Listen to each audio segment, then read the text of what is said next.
Welcome to the Big Traffic Firesale, your one-stop method on generating massive traffic. Regardless of your intention to grow a business, starting up, or simply to gain popularity, this course helps you in generating traffic using paid and free methods. Why is traffic important? If you own a business, it's the main driver for sales. You can have the best sales funnel on the planet, but if no one is visiting your website, it doesn't mean a thing. How would you ever expect to get income without visitors? The theory's simple. The higher your traffic is, the higher probability it converts to sales. What types of traffic are there? Basically, there's only two kinds of traffic that can help you generate traffic: paid and free traffic. Paid traffic is a form of traffic that you, an online business, generating using services that require payments.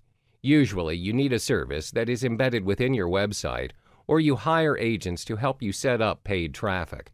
There are multiple platforms that provide the services of paid traffic. This usually comes in the form of a paid advertisement that comes up first on a user's dashboard. Take a look at Facebook, for example. The right column of your newsfeed is the advertisement board. In order for owners of the Facebook page to promote their page or items they have on sale on the column, they need to pay Facebook for the service. This is similar to when you scroll down on Instagram and stumble upon a sponsored content. Free traffic, on the other hand, is none of that.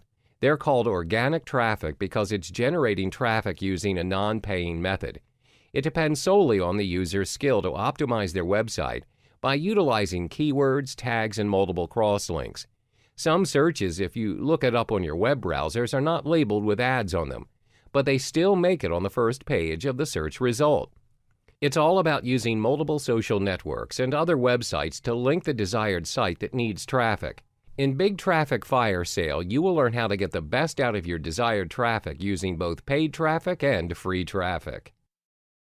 Hello there, and welcome to the Big Traffic Firesale course. In this particular module, we'll be talking about how you can generate traffic effectively via Google AdWords. It doesn't matter if you have zero to little knowledge on generating leads, traffic using this method, as this course will surely equip you with the answers that you've been looking for. It'll also add value to what some of you seasoned users already know. So what is Google AdWords, and how do you utilize it to generate traffic? Google AdWords is Google's own advertising service, which allows you to place search results for your own website or landing page. The search results for your product or service will appear on the search engine results page, the SERP, which you would have to pay a certain amount to get your results displayed. For some of you who are still new to the internet marketing scene, Google AdWords is one of the easiest and practical ways to generate traffic to your landing page. Contrary to popular belief, the steps are actually quite simple and are not as pricey as some may perceive it to be. Where are my advertisements displayed? How is it displayed? As mentioned in the previous slide, your advertisements will be displayed on the SERP within the listings of the search engine. The SERP is the results page where users have typed their keywords for their search of interest in the Google search page beforehand. The ads can appear in two ways, at the top of the SERP or at the sides. They can look more and more alike, like the original search results. Usually, a lot of users do not actually recognize the difference between an ad and the original search results.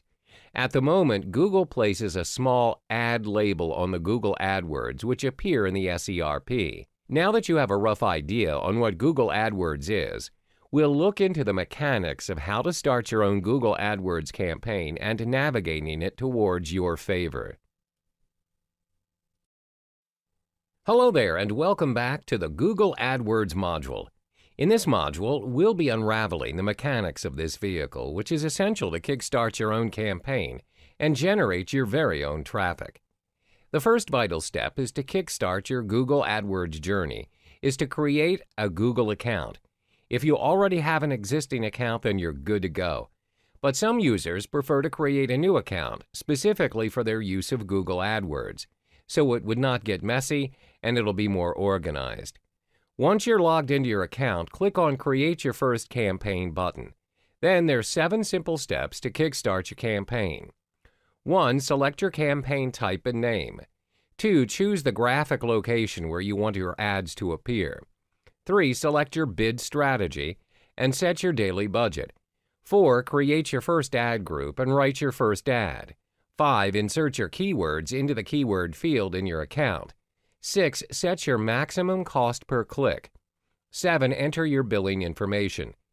For the first step, I recommend that you choose the search network only as your campaign type for starters. Secondly, decide how large or small a graphic area you want to target. Thirdly, change the default bid strategy to "I'll manually set my bids for clicks," so you can easily work within your budget. Next, when you write your first ad, ensure your keywords are also inserted in the headline. The 5th step is to paste your keywords. Start with just one set and add plus signs, brackets, and quotation marks to see how many search results you'll get. The 6th step is to set your maximum CPC within your budget. For starters, maybe to always scale. Finally, your ads will start showing up once you've confirmed your payment. Now you're set. When you are already set up, it's time to delve into the building blocks, which is understanding what makes Google AdWords work. Keywords. Selecting the correct and relevant keywords to direct the audience to your landing page is key. As the advertiser, you select a keyword that a searcher might type when they search for their particular interest on the Google search engine. Then you create an advert that will appear on the SERP based on the keywords. Let's illustrate an example. When a person searches for travel packages to India on the search engine, adverts may appear alongside the search either at the top or on the right-hand side of the SERP. Organic search results will also appear amongst the ads, where some people may or may not notice the difference between the two. When you choose to venture into the Google AdWords scene, bear in mind that you're not the only company wanting to serve adverts for that particular keyword or keywords. Other companies with similar niches can also bid for a spot in the SERP. The truth is, if you want your ad to appear at all, you would have to compete against other marketers. The more you pay per click, the higher chance your advert appears in the SERP. However, unlike real-life bidding, it's not just the highest bid for price that is taken into account for the projection of your ad. Google also measures your ad by quality score, which we will unravel in the next chapter. Welcome back. In this module, you'll learn 2 major components that determines the success of your adverts: the highest bid and quality score. Now, let's understand the basics of bidding. Let's say most of us here have started out with our AdWord campaigns. First and foremost, you want to ensure that you spend within your budget, and for starters, it's common to bid your price referring to cost per click, CPC. In this context, CPC simply means that you pay for the amount of clicks on your advert. Google allows you to pay the maximum bid amount of your chosen keyword, or if you have a tight budget to keep, you can always choose the automatic option. Google will automatically select the bid amount for you within your budget, which is known as maximum cost per click bid. Google will then provide you the most possible clicks within your budget. There is no fixed rule for the bid amount that you should be paying. Different people will have different bidding prices, and at the end of the day, it is dependent on these 3 important factors, which are the type of campaign you're aiming for, the cost of your keywords, the success rate of your keywords. For example, let's say you've set your CPC bid to $1. You own an online clothing line shop and you make $10 from every purchase, and on average 1 in 10 visits results in a purchase. As a result, you only break even as your advertising cost is equal to the profit you generate. Therefore, to gain profit, your CPC should cost you less than $1. Hence, choose a bid amount that works for you in the campaign that you're aiming for. The next factor is the quality score. Before your keywords can reach the results page, Google will evaluate the relevance and the usefulness of your selected keywords for ads. This is to ensure that your keywords are relevant to the users. Google also looks into the quality of your website.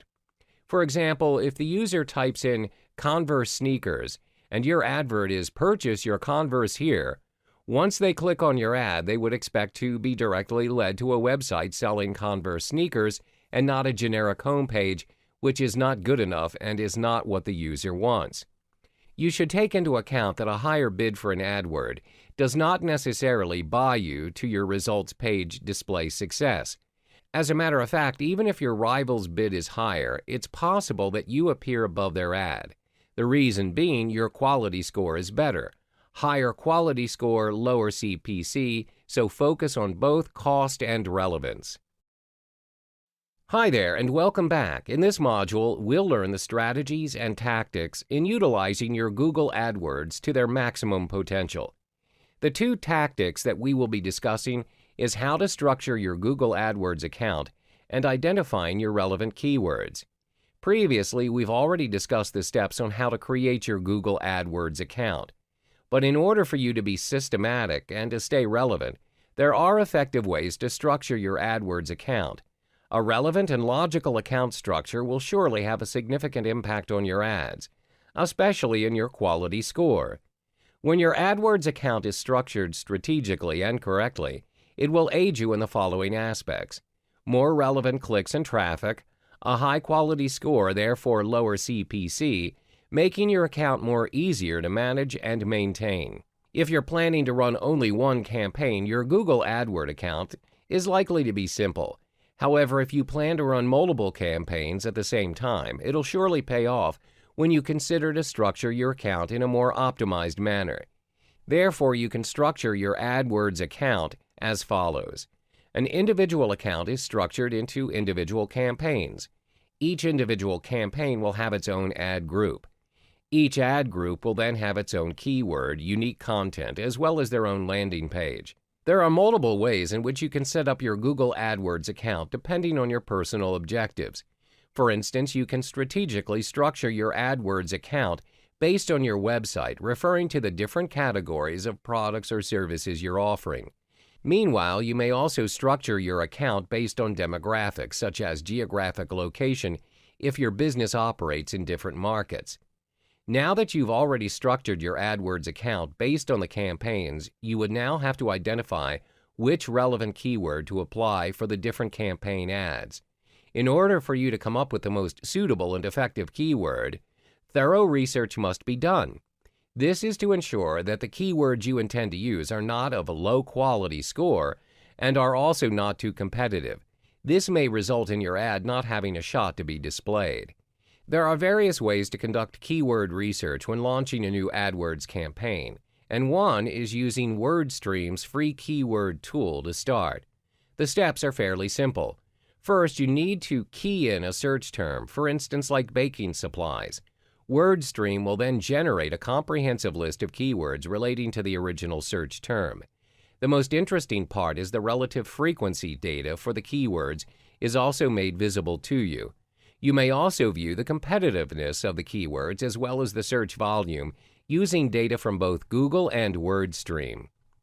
On top of that, you may also test out your keywords by using the WordStream Advisor. It enables you to search for new keyword ideas, identifying the keyword niches, and most importantly, excluding negative keywords from your campaign. WordStream Advisor is WordStream's free keyword tool PPC and social media advertising platform. Remember to always start small with the number of keywords per ad group, which is 10 to 20 maximum. That's because Google works in a way where when there are too many keywords in a particular ad group, the list will get too crowded and the chances of your getting results or generating traffic based on the keywords are slim. Some may not even generate anything at all. Next, we'll identify your audience and USP, unique selling proposition. This will surely set you apart from your other AdWords competitors, and we'll explore that in the next module. Hey there, and welcome back to the Google AdWords module. In this particular episode, we'll explore more of the strategies to ensure your AdWords campaign's success, which is identifying your audience and your unique selling point. One of the most important factors in ensuring you strategize your ads effectively is by identifying who your customers are and their demands. Developing characters is essential, as you would have an idea of who your potential prospects are, Ask yourself these important questions. What does the customer want? What does your ideal customer do? When do they do it? When are they actively searching for what they want? What device are they using? When you have asked these questions, make sure that you follow it up with thorough research. By doing so, you'll discover your market as well as the customer's needs. Therefore, would you agree that you would not be wasting your resources like time, money, and energy in developing your AdWord campaign? Think of it this way. If your customers are not searching for your product or service via Google AdWords, then obviously your campaign will surely be a waste. Too often, entrepreneurs are so much in love with their products or services that they're offering, they forget that it's not their needs to satisfy, but their customers. So hold your horses, and before you enthusiastically launch your first campaign, you need to verify whether there is in fact an audience for your show. Next, it's imperative that you identify your USP, your unique selling proposition. What is USP?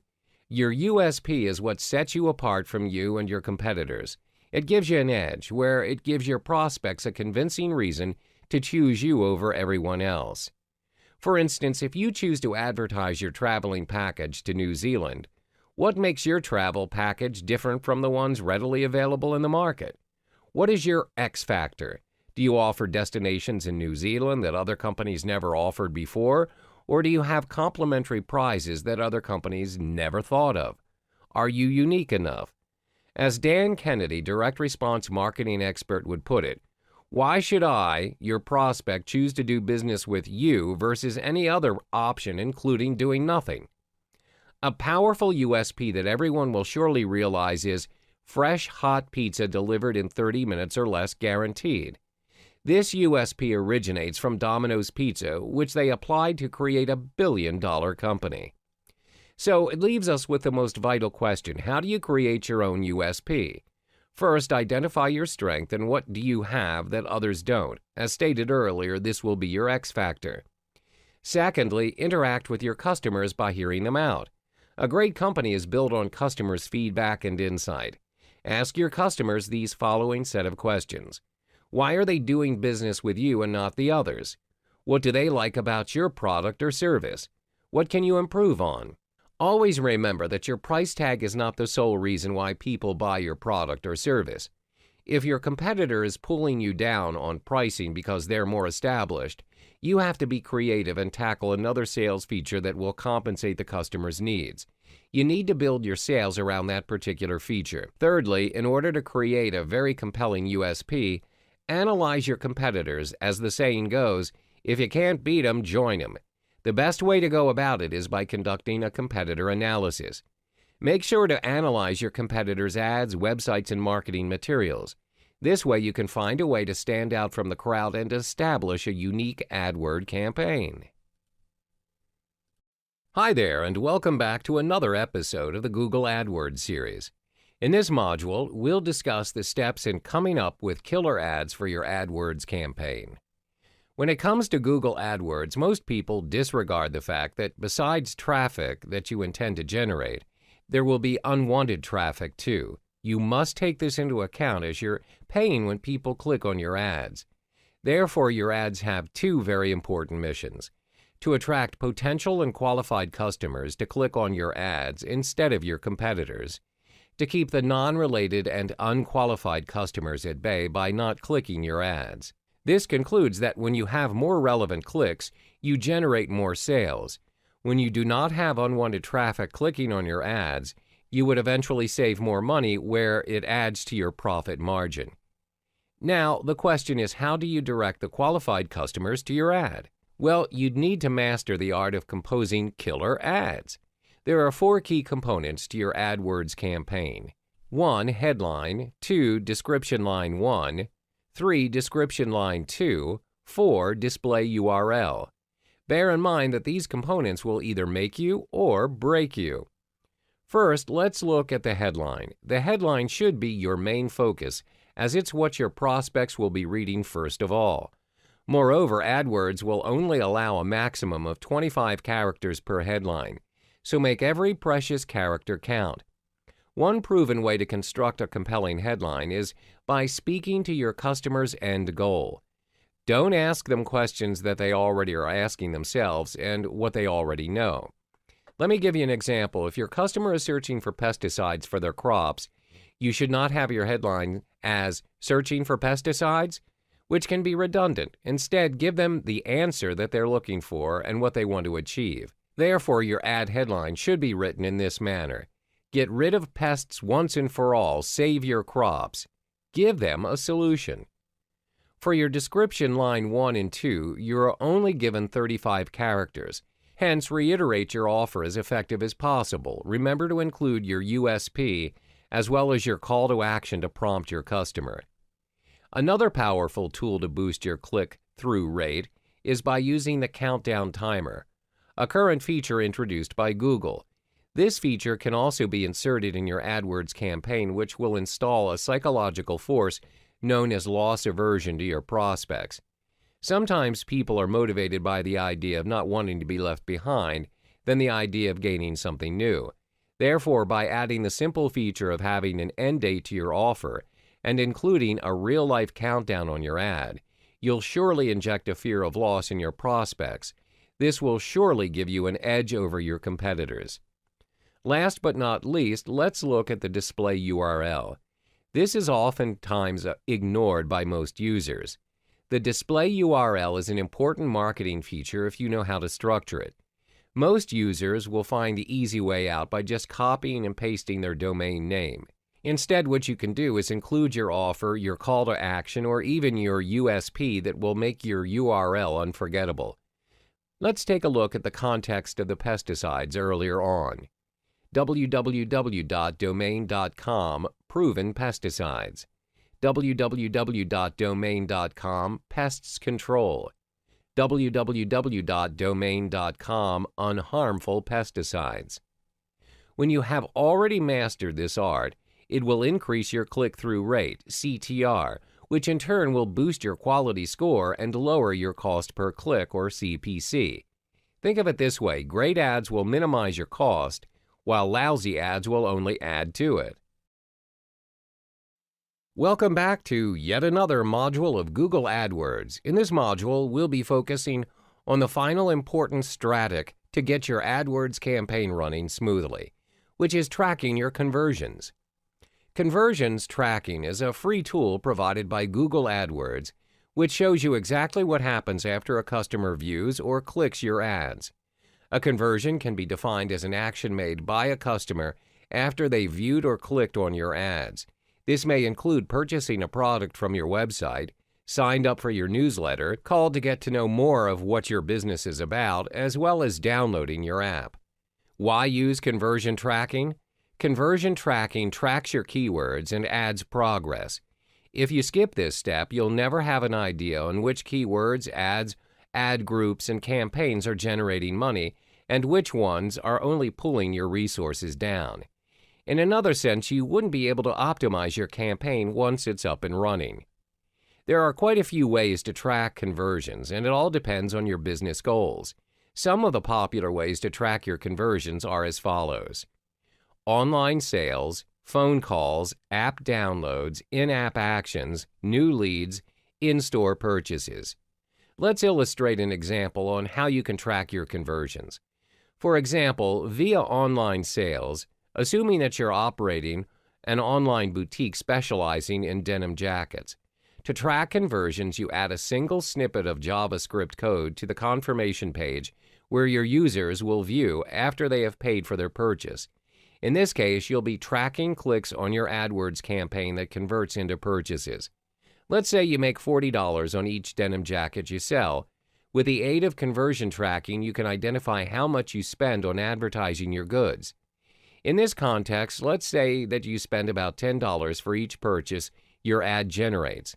As a result, your return on investment, ROI, is $30.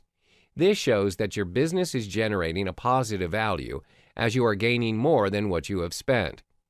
The example illustrated above shows how you can easily optimize your business with the help of conversion tracking. How about if you have multiple businesses to take care of? Well, it surely can come in handy too. By using conversion tracking, you can compare and contrast between the two businesses and see which AdWords campaign is working better for you in terms of conversions. If you track that your business in A is converting relatively better than your business in B, you can decide on ways to improve by allocating more of your advertising budget to business B, or you can make adjustments to your AdWord campaign to boost your profit in business B even more. Having your conversion tracking data is very useful as it helps you understand how your advertising campaigns help you achieve your business goals. It also provides you space to tweak your strategies and aligning your budget. Hey there and welcome back. We've already gone through 7 modules of the Google AdWords series. You've learned about what Google AdWords is, what are the mechanics, how you can start your own campaign, and the strategies and tactics to go about it. We finally reached the last module where it's all about optimizing your AdWords campaign. From the previous modules, I'm certain that you are now able to launch your Google AdWords campaign. Once Google approves your ads, congrats! You're now up and running. However, even if you are on the right track and doing everything right, it's still hard to assess how well you're performing in the scene. Bear in mind, most campaigns that are just starting up will also need some time to generate profit. Therefore, test running your AdWords campaign is key to ensuring its success and sustainability. There are 3 ways to conduct your tests. 1. Keep track of your keyword bids. 2. Optimizing your click-through rate, CTR. 3. Landing your page conversion rate. First, keep track of your keywords bids. Once you've generated your clicks and sales, you'll still need to adjust your bids. If your keywords are generating profit but you're still not ranked as the top campaigner, then you should continue to raise your bidding price. However, if your keywords are not generating any profit, you would eventually have to lower your budget in bidding or pause the campaign to improve your game. Second is optimizing your click-through rate, CTR. Your CTR directly affects the performance of your quality score, which is the relevance of your campaign. This will then determine how much you pay per click. The higher the quality score, the lower you pay per click. Therefore, to optimize your CTR, test run different AdWords campaigns to see which version gets the most clicks. Finally is to check your landing page conversion rate. That's done by comparing different versions of your landing page. But fret not, there is a shortcut to this method. For starters, you can make use of the Google Analytics experiment, where it's easy and free. This tool enables you to test any slight change or variation to your website, which enables you to measure which landing page generates the most conversions. So now you're good to go. I hope you've already mastered the tricks of the trade in the Google AdWords scene. You can focus on optimizing your campaigns by adjusting the necessary features to maximize your conversion rates and minimize your costs. Hello and welcome back. In this module, we'll be discussing another paid traffic vehicle, media buying. Now, what is media buying and how does it work? Media buying is different from owned or earned media. It plays an important role in marketing, especially for those in internet marketing. Media buying works in a way that you purchase the most strategic and advantageous slots and spaces for the advertisements of your product or service. Media buying options may range from newspaper ads to primetime television slots, as well as online banner ads. For this particular module, we will be focusing mainly on the internet marketing context, which involves online banner ads. When you generate traffic through buying media, there are 4 important factors to consider. Identify your budget, the product being advertised, your target audience, your campaign goals. Let's go through each component one by one. Firstly is to identify your budget. If you've just started out with your business, it's better to scale small to ensure that you do not go over budget. Be detailed and calculate how much you're willing to spend on an advertising space, how long, and why. Secondly is to identify the product being advertised. You must be clear and direct about what product or service you're offering. For instance, if you're selling traveling packages to New Zealand, then your advertisement should direct your audience to a landing page giving more details towards your offer and not a generic page. Thirdly is your target audience. Who are you trying to reach? Who is your target market? What are their demographics? Answer the following questions to determine who they are. This will aid you in identifying the best site to advertise your banner. Last but not least is your campaign goals. What are you aiming to achieve with your banner ads? Is it to generate traffic? Is it to create awareness? Be clear of your objectives so you can measure the campaign's success in achieving your goal. Once you have your ad or banner on display, you're not only responsible in driving traffic to your website and converting to sales, you also have to ensure that you continue to optimize the advertisement's performance throughout the entire span of the campaign. That's why it's important to determine where and when your ads should appear. This requires strategic planning to ensure that you do not waste your resources, time, and money. This way, you're able to generate and sustain continuous traffic to your favor effectively and efficiently. In the following modules, we will be providing you with useful tricks and tips on how you can gravitate traffic to your cause. Welcome back. In this chapter, you learn one of the most important strategies in ensuring your media buying campaign's success. The proven way is to reverse engineer your existing resources. What is reverse engineering and how do you go about it? Reverse engineering simply means that you work backwards. Instead of crafting a brand new plan for your media buying campaign, you make use of the information and resources that are readily available. The key here is to model what already works. This saves you a lot of time and money, as you don't have to reinvent the wheel and work with what is already there. Let me give you an example. How do you drive traffic towards your ads campaign via a specific site when you do not have any traffic to begin with? Most ad campaigners don't realize that the source of traffic is already there. Online users are constantly navigating from site to site every minute. It's your job to figure out which site or page they're viewing and how to redirect them to your website. One way is to reverse engineer from your competitors' campaigns. Identify their offer and their audiences. Have you come across a website with a banner promoting specific benefit, such as slimming ads or supplements? These ads are from affiliates or business owners just like you, and if you ever stumble upon an ad which has already served the site for quite some time, chances are the person behind the ad is making a boatload of money. Therefore, it's important for you to work backwards and pinpoint what exactly are their secrets in managing profitable campaigns. All you need to do is find where the existing traffic stream's at and get your message across. In the next module, we'll be digging in deeper into 5 essential variables that will be your foundation in setting up your successful campaign through media buying. Hey there, and welcome back. In this module, you'll learn the 5 distinctive variables that will ensure a successful online campaign. Before coming up with your campaign, there are 5 variables that must be taken into account to assure that you're on the right track. It's also to ensure that you maximize your return on investment and minimize your losses. That's what defines a strategic business owner. This module applies the reverse engineering strategy shared with you in the previous module. When your ads aren't working, refer back to the 5 variables and remember to not have more than 2 unknowns out of the 5. If you do, it'll be hard for you to produce an effective ad to lure massive traffic. The 5 distinctive variables are: 1. The demographics of your prospective customers. 2. The offer. 3. Your landing page. 4. The source of traffic. 5. Your ad copy.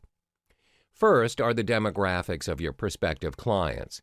Before putting up your banner on a specific site, you must identify who's your target audience. As stated in the previous modules, identifying your target market is one of the key factors to an advertisement's success. What's the point of advertising without anyone even being interested?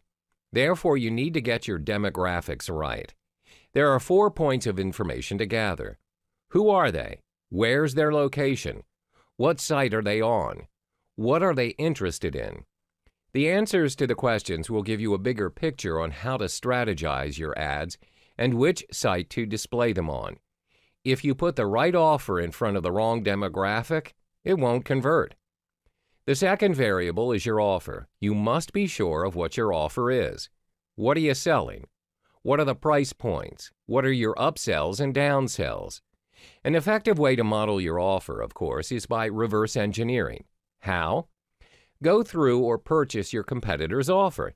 Yes, that's the ultimate secret. It's a form of research where you don't have to devise a new plan entirely for your business. Instead, you tweak your offer according to your competitors. When you found a proven model, go with it. Why waste resources and reinvent the wheel? You can tweak and improve it later when you've made boatloads of cash. Third is your landing page. The landing page is the most important page in the sales funnel. Your landing page is where the prospective clients will be directed to after they've clicked on your ad. The landing page needs to provide information on what you're selling, where it can be in the form of videos or previews. Whatever it is that you're planning to do, cater towards your audience and what's working for them now. Always observe the market, work backwards, and adopt a landing page that's already successful. Let's move on to the fourth variable, which is your traffic source. As mentioned in the previous module, most ad campaigners don't realize that the source of traffic's already there. Online users are constantly navigating from site to site every minute. The question is, how do you redirect them to you?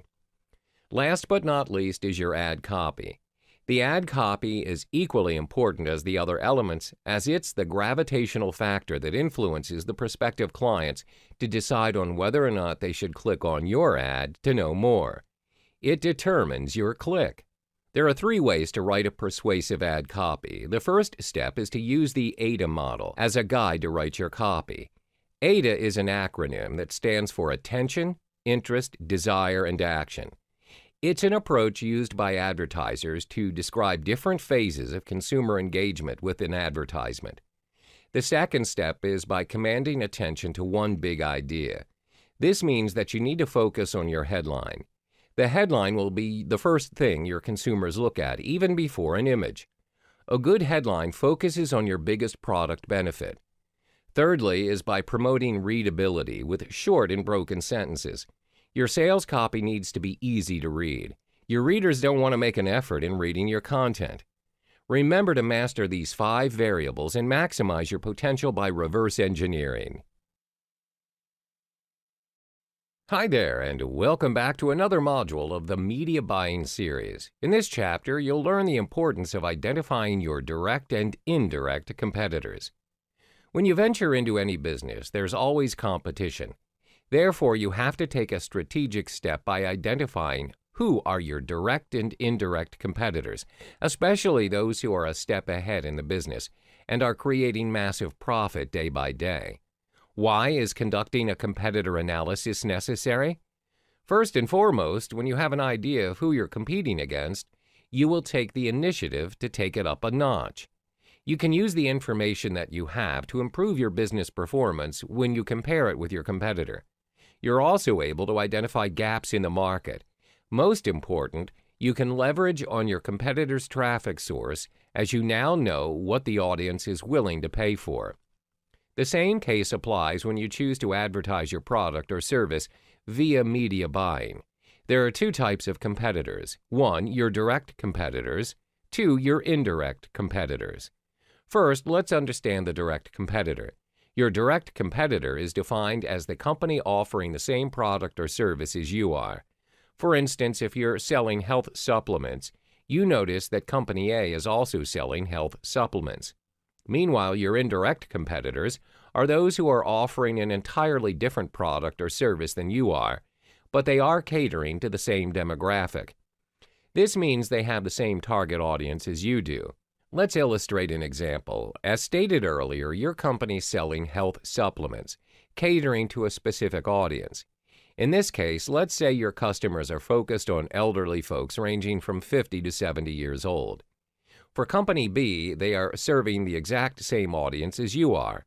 However, they're offering a different product. Company B is offering a fitness course for their customers. What you need to know is there are sites or applications that allow you to track your competitors' performances. One such software is SimilarWeb.com, which is free and practical for those who want to have a rough idea of how their competitors are doing. If you want to dig deeper and have a more detailed description of your competitors, then you can opt for WhatRunsWhere.com as well as AdBeat.com. To subscribe to this site, you have to pay $200 per month. Among the useful information that sites provide regarding your competitors include: what is their niche? Where are they generating their traffic from?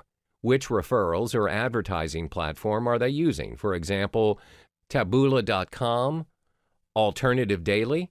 Which site are they purchasing their ads from? How many visits do they have on their landing page? When you have gathered the information, you can figure a way to model it to fit your campaign. Be more innovative and add more value to the products or services in the gaps that you've identified. Remember, driving traffic is about 90% offer, as Internet marketing specialist Russell Brunson puts it. When you've got the right offer at the right place at the right time, you'll surely generate the amount of traffic that you deserve. Hi there, in this final module, we'll walk you through the steps in testing out your ads. In the previous media buying module, we explored testing small and scaling small. When you are new in the business, it's better to test your ads in a small quantity and not waste your resources. So how do you execute that? First, test run your banner ads on multiple sites starting small with 3 to 5 websites. This way, it's possible for you to track your ad's progress effectively. Your tracking includes how many views your ad generated, how many clicks received, and most important, how many customers were interested in navigating to your landing page. Did it result in a purchase? Next, ensure you come up with various banner styles to test run your ads on multiple sites. Have a collection of 10 different banner ads with different styles focusing on the same theme. Your styles are to have a mixture of editorials, videos, and cartoon banners, or others. This is to ensure that when you test run your banners, you're able to observe which one performs better compared to the rest. Let's illustrate an example. For your first campaign, you see from 3 banners above, the cartoon banner has the most clicks compared to the others when run on multiple sites. Therefore, you can maximize your return on investment by focusing on one particular banner that works for you, in this case, the cartoon banner. However, it does not mean that you should discard the other banners. You can still experiment with the other banner styles for your next project and test run it again. Next is for you to apply the 2 times conversion rule. A lot of people usually give up on their first campaign when their banners do not generate any traffic. My advice is to be patient and apply the 2 times conversion rule. This simply means when your cost per ad, CPA, or how much money you invested for your product is $100, run your ad until you achieve $200 in return. Then decide whether to carry on or to stop. This means you have to break even, and you have not wasted any of your resources. Making sense of the whole process, optimization is key when it comes to Internet marketing. To recap the whole media buying process: 1. Design and create your banner in multiple styles. 2. Test run in multiple sites. Start small, preferably 3 to 5 sites. 3. Connect to an ad server to track your progress. 4. Identify which site and banner generated the most traffic. 5. Focus on what works to maximize your return on investment. I guarantee when you've mastered the art of media buying, you'll find it's a game where you figure out a new and effective way to generate your desired traffic. All the best! Hello and welcome to another module of the Paid Traffic series. In this module, you'll learn about solo ads. This module equips you with the relevant information to generate traffic via solo ads. First, the basics. What are solo ads? To make it simple, solo ads is a form of advertisement sent out to an entire or a portion of an email subscriber list. The rule is you are purchasing your intended audience or targeted traffic in the form of a mailing list. Your main goal is to drive them to your landing page. You may also purchase solo ads to promote an affiliate link. Where do you find your targeted audience on your intended mailing list? Generally, when you have ideal audiences in mind, you have two choices. You may deal with a solo owner where they have already established their own mailing list in a specific niche. You may also contact an ads broker who acts as an agent for this business. This will be further discussed in the following modules. When you purchase a solo ad, the emails sent to your audiences are dedicated emails. This means the emails revolve entirely around the product or service you intend to promote. The emails are focused on a particular niche area depending on the product or service advertised. This may range from the selling of supplements to fitness campaigns. In a nutshell, solo ads work best for those intending to drive quick traffic in large numbers. This can be applied in context where you are about to launch a product or if you need traffic to be sent to a web page immediately. In the next module, we'll be talking about how solo ads work in detail and how and where to purchase your solo ads. Hi there and welcome back to the Solo Ads series. In this module, you'll learn how to generate and purchase your traffic via solo ads, specifically focusing on solo owners. Mentioned in the previous module, in order to search for your intended mailing list, there are two approaches. 1. Solo owners. 2. Solo ad brokers. What's the difference between the two? Solo owners are individuals who own their own solo ads. They've established their own mailing lists where they will sell a solo ad to you, and it's dependent on your market. Usually, solo owners will charge you by cost per click or CPC. This depends on how many customers are interested and click on your email for further information. Having said that, there are some downsides in opting to purchase your traffic from solo owners. As the name suggests, solo owners are only solo owners. Initially, most of them do have a specific mailing list for marketing and business purposes, but as their mailing list expands, many people inquire to purchase their lists where they have turned it into their main niche. Therefore, they are only interested in making money by selling their lists. Sometimes it's even possible that their mailing list doesn't even correspond to the advertisement that you intend to sell. This means you may be wasting your resources as you're promoting your product to the wrong audience. Secondly, certain markets or niches have very few solo owners as the market can be relatively new or it's not been explored much by consumers. For instance, markets that cater towards very specific products for very specific audiences. Example, supplements to control the sugar level of diabetes patients. As a result, you may find some difficulties in generating or finding suitable mailing lists for you via solo owners. Another drawback is, as the solo owners are charging you based on CPC, the conversions may be low. As stated earlier, some of the mailing lists would not entirely hit the bullseye for you as the audiences are a mismatch.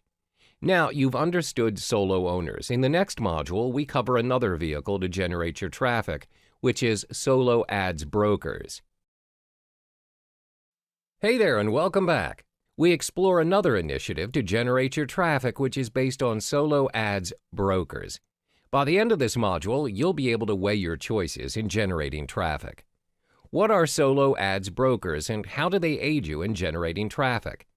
Solo ads brokers are individuals who may manage 20 to 30 mailing lists assigned by their respective owners. They observe the progress of each list carefully. They're also known as the agents of solo ads, just like how real estate agents function in the property investment scene. They know which lists are active and which aren't. They also have an idea of the list's interests and how many clicks are made per list. They are paid by the list owners, and they will usually charge you a base on cost per thousand, CPM. Therefore, you don't have to worry about the cost as it is highly unlikely for them to charge you unreasonably. How do we measure CPM? CPM is a jargon referring to the cost of media vehicle reaching 1,000 audience. We will be discussing that in more detail in the following module. Usually, how solo brokers work is they advertise you on the traffic you should purchase based on available lists.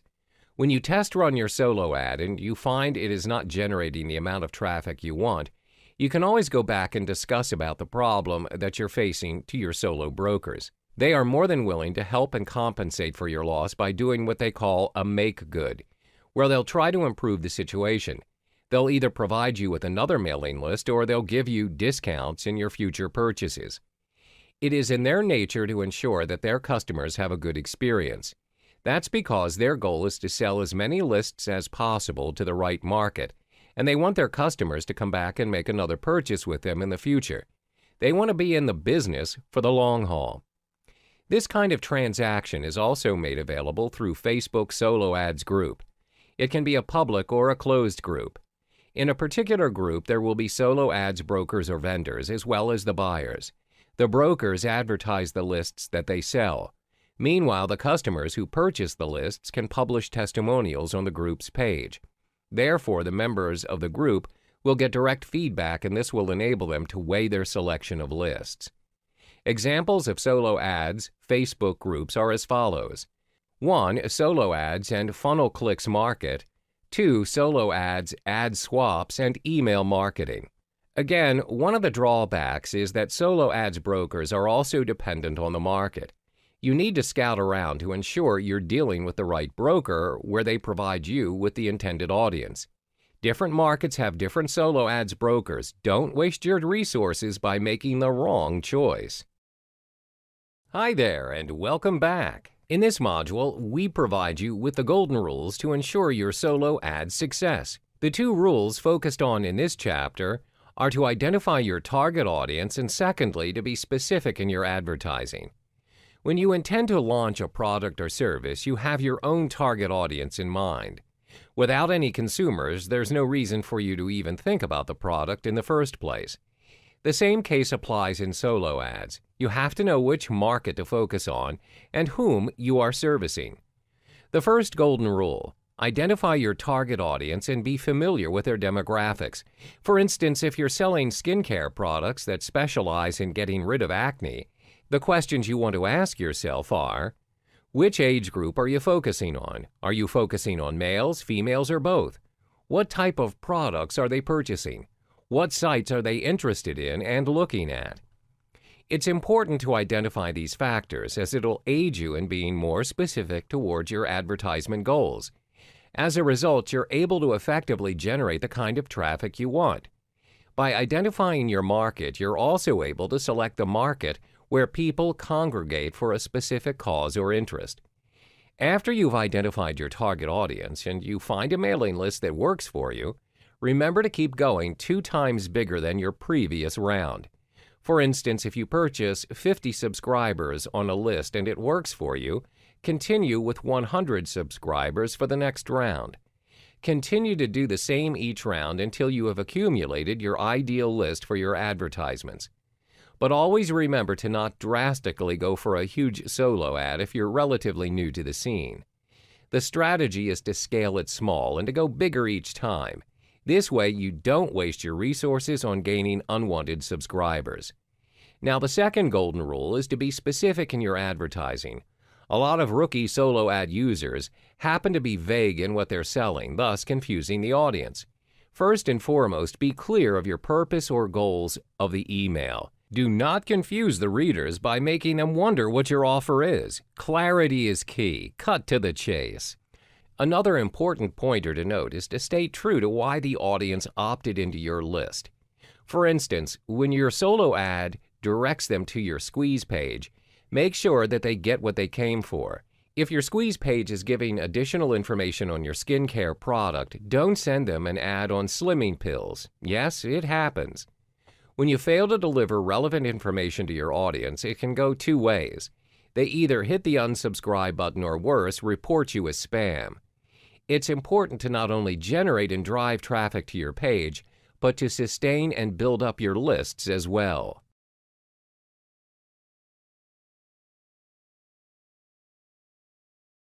Hey there, and welcome back to the Solo Ads series. In this module, we'll be focusing on another golden rule where you can't afford to miss, which is knowing your numbers.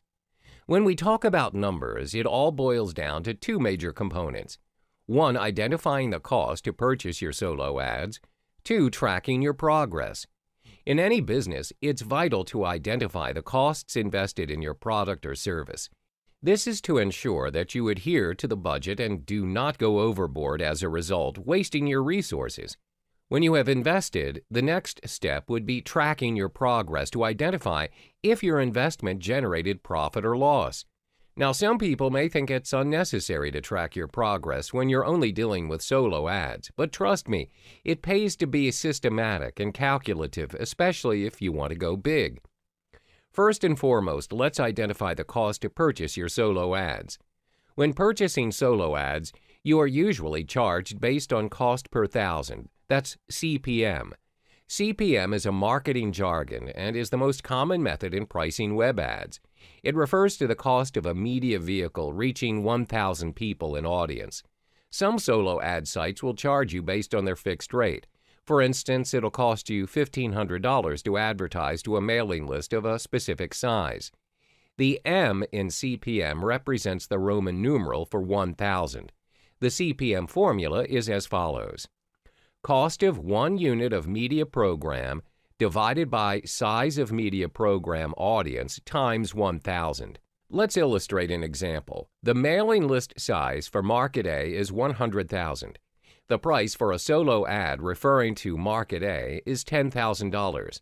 Therefore, your CPM would be calculated as follows. CPM equals $10,000 divided by 100,000 times 1,000, which equals $100. This means it'll cost you $100 to reach 1,000 audience in Market A. The cost to purchase your solo ads is dependent on the market, but remember, our rule is to start small and grow bigger as you go. Do not pay a fortune if you are still new to the scene. After you've paid for the cost and your ads are up and running, it's time to track your progress. What you need to do is create your own method for tracking, where this can be effectively done with Microsoft Excel. Get to know your numbers and, most importantly, your results. Did you hit the target? If you did, then congrats. If you did not, then this is when you backtrack and detect what went wrong. You should track your progress based on the following points: number of clicks on your landing page, sales accumulated, pending sales, the cost of advertising, profit gained, net results. Always remember, numbers don't lie. We've come to the final chapter of the solo ad series. In this final module, you'll be testing out your ads. From the previous modules, we said to test small and scale small. As a beginner, it is unrealistic for you to be too ambitious and spend your resources on a market you're uncertain of. The first try is always the hardest, and it won't guarantee you the results you wished for. Therefore, be strategic in your solo ad journey and test run your solo ads frequently through a small sample. For instance, when you found a particular mailing list that suits your market and the sample size is 100,000, what should you do? For the first run, you should only take up to 10% of the solo ad block, which means you select 10,000 lists from the entire block.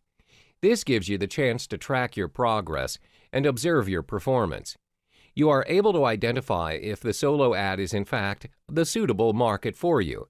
If it didn't work out the way you planned, devise a new plan and improve.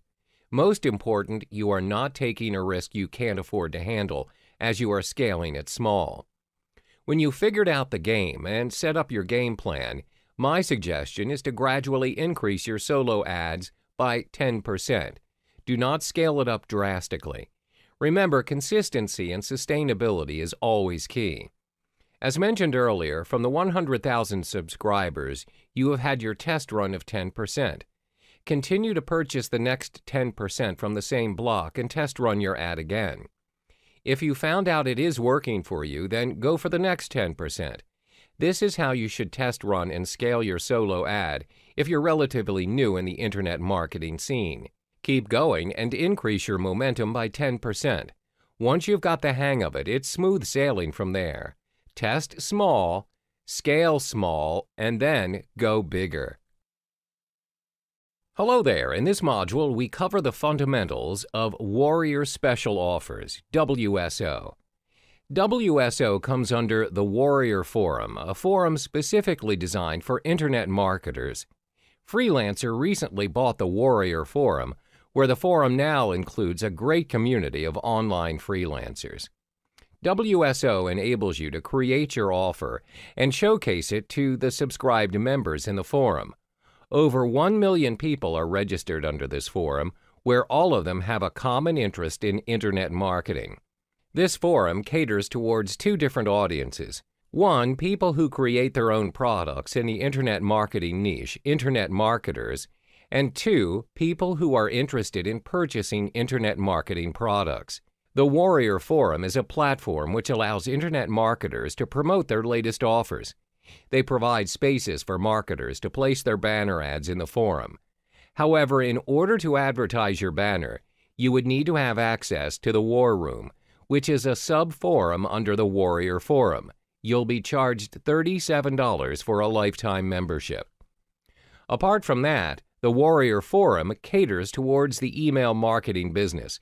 This is one of the main strategies to generate your leads. You are able to promote your offer to people on the forum's mailing list for a fee. The forum generates their mailing list from the registered members of the forum. Let's say you ordered a product through the Warrior Forum. You're automatically on the mailing list, where they will mail you the offers every single day. We'll be discussing the basics in creating your WSO in the next chapter. Stay tuned.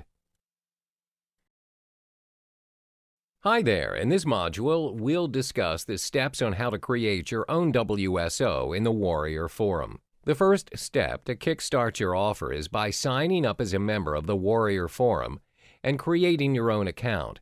When you've created your account and logged in, navigate to Create a WSO page by clicking on the Create Offer WSO in the top menu. The cost of creating an offer is a fixed price of $20. When you click on Create Offer, you're left with two steps to start your offer under Warrior Payments. The first step leads you to configure most of your product details, which includes the title of your offer, uploading your product or specifying your URL, selecting your product category, setting up a subscription payment if needed, your product price, giving access to affiliates to promote your product, connecting to PayPal, setting up dime sale or time sale, connecting to your autoresponder, allowing your offer to be featured as a Warrior Daily Deal where you also have to choose a commission rate. The second step is to create your product's offer by creating your own sales copy. This page will be loaded once you've completed the first step by clicking Save and Continue. When you've clicked Save and Continue, your offer is published directly to the Warrior Forum and it creates your thread. On your thread, other users of the forum are able to comment and ask questions regarding your product where you can reply to their queries. How do you create your own eye-catching special offer that the audience would be attracted to? If you're not familiar in generating an effective sales offer, you can always hire a freelancer to save you time. There are a number of freelancers signed up to the Warrior Forum, and all you have to do is ask. One of the special offers that is a crowd pleaser is infographics. To post offers and receive your payments for your products, connect to PayPal. The Warrior Forum works in a way where they want to get their Warrior payments up and running. If you're able to create an effective WSO using Warrior Payment, the Warrior Forum will do all the work to drive the traffic to you. To do this, get your offer listed under the daily deals. Hi there, we reached the final chapter of the Warrior Special Offer series. In this final module, you'll learn 5 tips to ensure your WSO success. The first tip is to bump your special offer thread as often as you can. When members visit the WSO Marketplace, your thread title is the first thing that they'll view. Bumping your thread means that your offer title will be placed on the first page of the WSO Marketplace. Usually, when new offers come in, your offer will be pushed further behind if you choose not to bump it. The cost for bumping your offer is usually $19.95. The second tip to ensure you optimize your WSO is by subscribing to the WSO thread. This is done once your WSO thread is made live. When you subscribe to the thread, you're able to reply to your client's query promptly. This creates a better chance in securing clients as they know you are serious of the offer. Thirdly, get more views of your offer through banner advertising. Banner advertising is one of the best strategies to reach all Warrior Forum members, not just restricted to the WSO community. The majority of the Warriors Forum members are interested in internet marketing, online entrepreneurship, and business in general. Therefore, banner ads are capable of driving highly engaged traffic to your product or landing page if your product matches their interest. There are two main spots to advertise your banner ad: the top banner ad and the bottom banner ad. Most advertisers will choose the top banner ad. That's because it is above the fold and it can be seen by almost all visitors to the Warrior Forum. The banners on the Warrior Forum are charged based on CPM, which is cost per impression. The top banner will cost you $5.99 per 1,000 impressions, and the bottom banner will cost you $1.49 per 1,000 impressions. The fourth tip is to incorporate videos in your sales letters to increase the conversion rates and sales of your offer. People are more attracted to an interactive sales offer as compared to the traditional one. The most strategic way in implementing this is by placing the video above the fold as an introduction to your offer. Last but not least is to incorporate testimonials as proof that your product is worth the purchase. However, there is such a thing as too many testimonials in a sales letter. When you put too many testimonials on your page, the effect will be diminished. Put a maximum of 3 and provide a link if you have more, so it is seen only by those interested. Always ensure you create your WSO strategically to maximize your return on investment and minimizing loss. Find ways that work for you to drive traffic to your offer. Welcome to the Facebook Ads module. Facebook Ads is one of the most vibrant platforms in the world of advertising. There are infinite numbers of ways to send your messages across via Facebook Ads. Since Facebook's establishment in 2004, Facebook's ad revenue grew exponentially, just under $2 billion in 2010 to $12.5 billion in 2017. The ads on Facebook account for more than 9% of total digital spending and 18.4% global mobile advertising. The reason behind its rapid growth is because Facebook created paid advertising opportunities, which permit their users to reach out to very specific demographics to convey their messages. Currently, there are no other paid traffic channels that would have access to targeting very specific audiences effectively, apart from Facebook. Facebook's advertising tools enable businesses, as well as organizations, to reach individuals who are most likely to purchase your product or service. They'll ensure that the information that you choose to disseminate only extends toward a relevant audience, which is in line with your advertising goal. Therefore, it's highly unlikely for you to waste your resources and advertising your products or services blindly.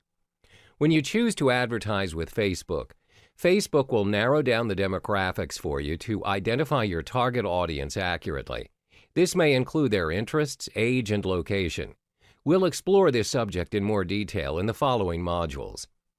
With great targeting power comes great responsibility, as expressed by Forbes.com.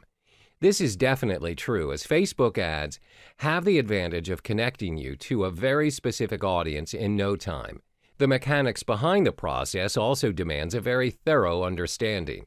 To master the mechanics, you have no choice but to dive in and get your feet wet. Only when you start, you'll get familiar with the process. Welcome back to the Facebook Ads series. This module will walk you through the steps in selecting the right campaign for the purpose of generating leads. To kickstart your advertising journey, you would need a Facebook account, which I assume you do. To date, there are over 1.23 billion Facebook users worldwide, and it would be a loss if you are not one of them. It simply means that you're losing out in driving traffic towards you. When you already have set up your personal Facebook account, you are now left with 3 crucial steps. 1. Set up a Facebook business page. 2. Set up an ad account for your business page. 3. Set up a business manager account for your ad account. The first step to start your campaign is to set up your Facebook business page. Some of you may notice that there are users who advertise their products or services using their individual accounts. However, regardless if you choose to advertise it under an official company name or individually, you would still need to set up an official business page to sync it with your ad account. What is an ad account? When you have set up your business page via Facebook, on the left-hand side of your page, you would notice a Promote button that will direct you to the Facebook ad account. When you've accessed the account, you will automatically see different campaign objectives that are already listed by Facebook, which range from awareness to conversion. The ad account functions to organize your advertisements according to your selected campaigns and their respective goals. There are three main categories in which the Facebook ad account uses to organize your ads. 1. Your campaign's name and objectives. 2. Your ad sets, which include targeting, budgeting, bidding, placement, schedule. 3. Types of ads, which include copy, images, media, destination. To generate a successful campaign, there's a systematic and effective method in organizing your ad account. When you start on a new campaign, you should have multiple ad sets separately under your campaign.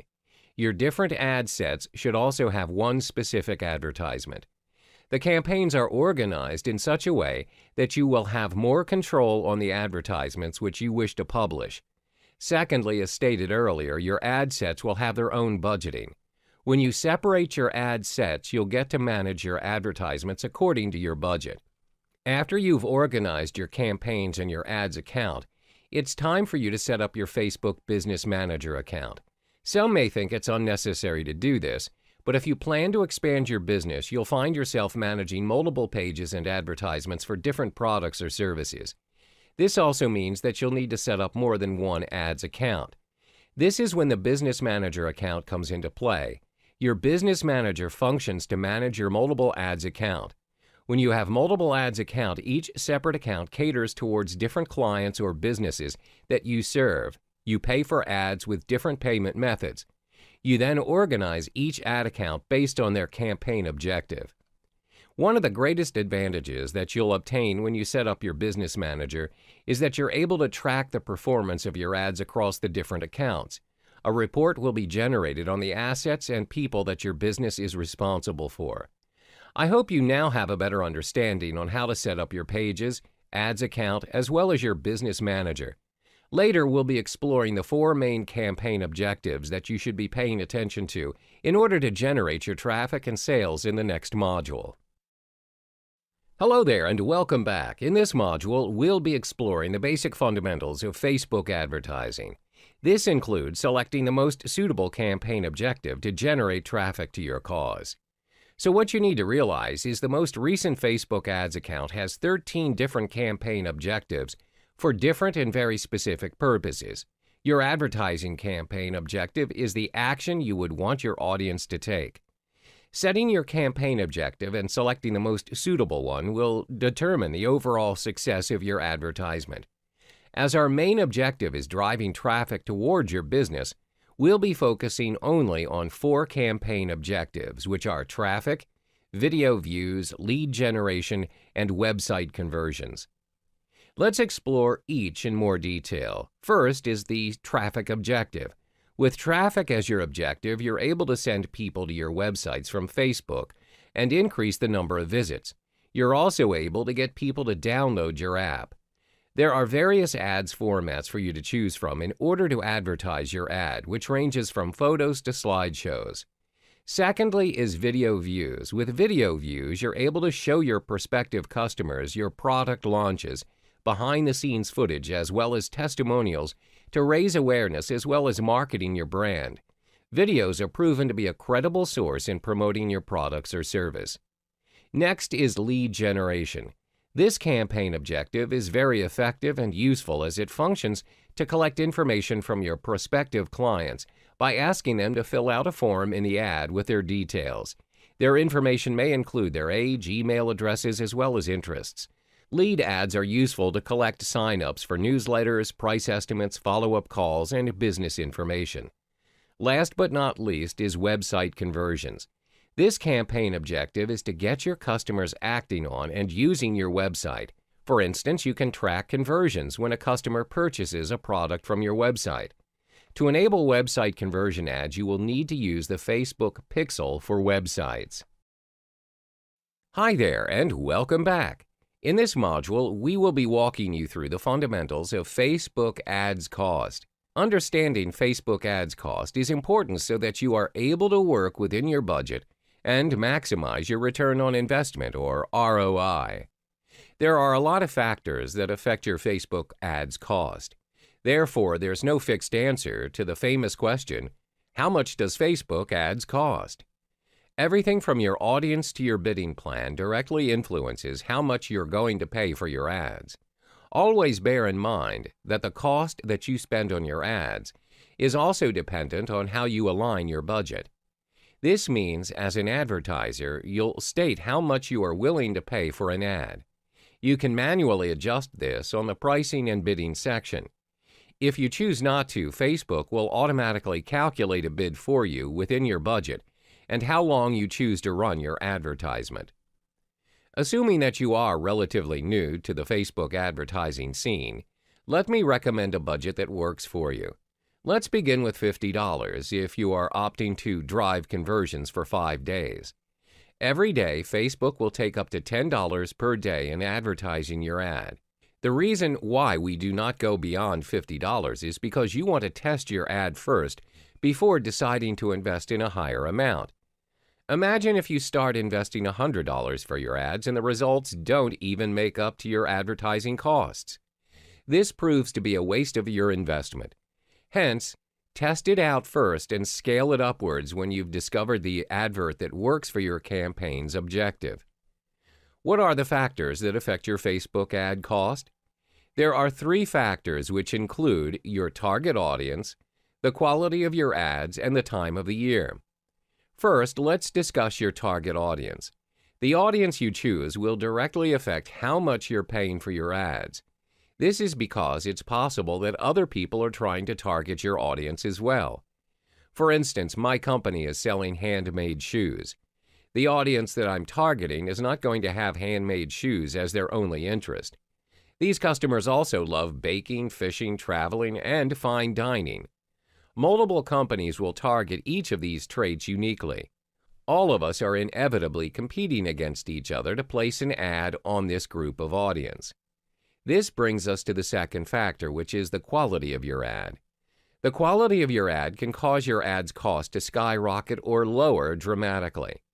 There are 2 factors that you want to keep in mind when evaluating the quality of your ad, which are the relevance score as well as the click-through rate.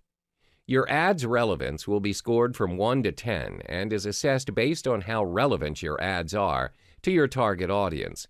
You can obtain your ad's relevance score by heading to your Ads Manager account, where the Ads Relevance tab is added to your ads report. The higher your relevance score, the lower you'll pay for your ads. Your click-through rate, CTR, is the number of clicks divided by the number of impressions. A higher CTR will indicate a higher relevance, thus more value to your audience and lower cost for an ad to be advertised. Last but not least, the cost of your advertisement is dependent on the time of the year. There are peak times in a year when advertisers are all flocking to Facebook for their ads. During this period, the competition is higher, and as a result, you'll pay more. Black Friday and winter holidays are the most demanding and busiest times of the year, but it still can be worthwhile with the extra cost as you can attract more audience to your offer. The most important thing to note when aligning your budget for Facebook ads is to start small and test your ads out. You have to keep trying different variations of ads to get the right conversion for your target audience. When you found an ad that brings in high conversions, scale your budget higher for your ads. Remember, relevance is always key, and this may directly affect your ad's cost. Hello there, and welcome back. In this module, we're going to discuss how you can target and retarget your Facebook audience through Facebook Ads Manager, as well as Facebook Pixel. This strategy can only be implemented if you have your email list and engagements on your site. The first step is to target your Facebook audience using Facebook Ads Manager. For targeting, let's focus on how to create lookalike audience. Lookalike audience is an approach that enables you to reach out to new people that are potentially interested in your product or service. This approach is very practical and simple to execute, as you do not have to compile all your data or statistics regarding your offer to get this approach running. All you need to do is to upload your email list to Facebook Ads Manager. To begin creating your lookalike audience, head over to your Adverts Manager at your Audiences section. Then click Create Audiences in the top left, and then select Create a Lookalike Audience from the drop-down menu. Next, choose Custom Audience and select Customer File. For the customer's file, you'll have several options where you can either choose a file or copy-paste your customer's data, or import your customer's email addresses from MailChimp. What's MailChimp? MailChimp is an email marketing service that allows you to send marketing emails, automated messages, and targeted campaigns. On the next section, you are then asked to choose the country where you would like to search for a similarity to your customer's base. Finally, you need to choose your desired audience size with the slider and click Create Audience. From here on, Facebook will search for your prospective audience who are interested in your product or service. The second step is to retarget your audience on your Facebook advertising campaigns with Facebook Pixel. Facebook Pixel is a piece of code that allows you to measure, optimize, and build audiences from your ad campaigns. One of the biggest advantages that Facebook Pixel has is where you can track the actions visitors take on your website across devices, and this will inform you on the performance of your Facebook ads. Among the various interactions that Facebook Pixel is tracking, how your customers are moving between devices before conversion happens. This will determine the number of visitors and the percentage of users who would view your ad across desktop or mobile. Facebook Pixel will then optimize your ads to target people who are most likely to take action. Taking action is defined as either making a purchase or signing up for an application on the website. Facebook Pixel will also automatically run ads based on the relevance and the best time for visitors to visit your website.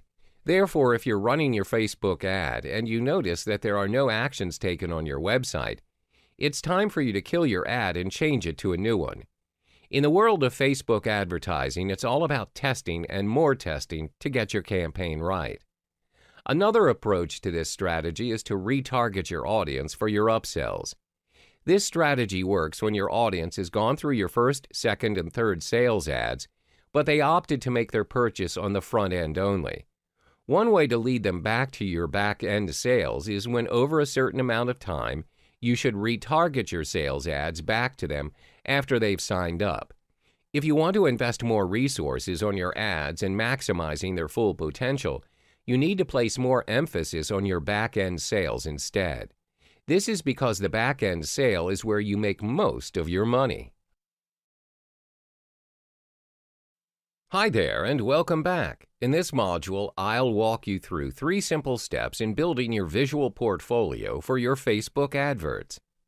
Believe it or not, the success of your adverts is 80 to 90% dependent on the images that you choose to display. Images are the first thing that will grab your audience's attention. Therefore, it pays to invest some time in curating and selecting the most impactful images for your advertisements. You don't even need an expensive camera to capture good quality images. All you need is the right strategy and tips. Always remember that your images are speaking up for you. The first step is to choose relevant images that your audience can resonate with. Bear in mind that your pictures will be competing against other Facebook users, which includes pictures of babies as well as fancy traveling destinations. The key is to focus on your business's features and make it stand out from the crowd of other images. This can include the people, the environment, and the product that you're offering. For instance, if you're operating a cafe, try and capture your cafe's ambiance, the coffee that you're serving, as well as the friendly staff that are ready to attend to their customers' needs. Do not post pictures of furry animals unless you're in that business. The key here is to be true to your context, staying relevant, so that your audiences are clear of what you're offering. This brings us to our second step, which is getting familiar with your advertisement size. Always remember that your audiences are moving from one device to another. They can be on their computers and 5 minutes later, they can switch to their mobiles. Hence, it's important to adjust your image's size to fit the needs of your audiences and the different devices that they're using. These are the standard rules that you would want to apply for your images across devices. Always remember that the width of your image needs to be 1.91 times the height. If you want a full-size image on your advertisement, 560 by 292 pixels on mobile devices, 400 by 209 pixels on desktop, 100 by 72 pixels on sidebar. If you do not choose any of the sizes above, Facebook will automatically resize your images to 154 by 154 pixels or even 90 by 90 pixels. Consequently, you will need to resize your photos before putting it up on your advertisement to ensure that the audience may view it in the best resolution possible, as it is also your selling point. The third and final step is to use less text and more of the actual images. This means that you need to keep your text at a maximum of 20% when you're using images for your Facebook advertising. Use actual images when you choose to post images of people or living things, as it gives more of an impact as compared to vectors. When you really need to use vectors for your adverts, make sure to make an impact by using pattern interrupts such as eyeball staring to trigger emotion, colorful and vibrant vectors to captivate their attention, strong borders to captivate their attention as well, familiar images the audience can resonate with, peculiar or ridiculous images, those trigger the audience's curiosity. When you've come up with your ads and you've selected the appropriate images as well as the correct size, it's time for you to test run what works for you and your audience. If it doesn't work, try and play around with your image sizes and the choices of images, whether your audience will be attracted more to real-life images or vectors, and figure out if you're staying true to your advertisement's context. Optimization is always key. Welcome back. We've reached the final chapter of the Facebook advertisement series. In this module, we'll walk you through the steps to optimize your Facebook ads to increase your chances to drive more traffic towards your offer. From the previous courses, I'm sure that you now have an idea on how to run your Facebook ads. However, running your ad is one story and optimizing it is totally a different one. There are 4 critical steps to your Facebook ads optimization. 1. Defining your campaign's goals and strategies. 2. Refining your lookalike audience. 3. Narrowing down your retargeting audience. 4. Facebook ads A/B testing. Let's discuss the first step to optimize your Facebook ads, which is defining your campaign goals and strategies. In the earlier modules, we've emphasized on how important it is to be clear of your campaign objectives. The optimization process of an ad campaign begins before the first ad even gets created. In the context of driving traffic to your website or landing page to generate sales, there are 2 important strategies to abide by. 1. Your ad's creative. 2. Your ad's conversion tracking. Firstly, it's your ad's creative. Visuals are proven to be effective in promoting consumer products. Therefore, it's important to use professional pictures for your products. Adding a human element can increase the number of clicks. Do not focus on the features of your offer. Instead, focus on the benefits that it can bring to your prospective clients. Secondly is to optimize your Facebook ads conversion tracking. Always use Facebook conversion tracking. Remember that you're not interested in clicks or likes, but your Facebook ads cost per conversion. Once you've got your Facebook conversion tracking in place, split test your ads campaign to search for the right audience and design. The second step to optimize your Facebook ads is to optimize your lookalike audience. To refine your lookalike audience, you need to test out your ads using different selections of interests when you are building your ad.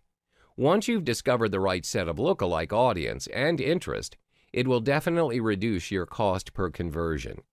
The third step is to narrow down your retargeting audience by breaking them down into various categories instead of grouping them into a single entity.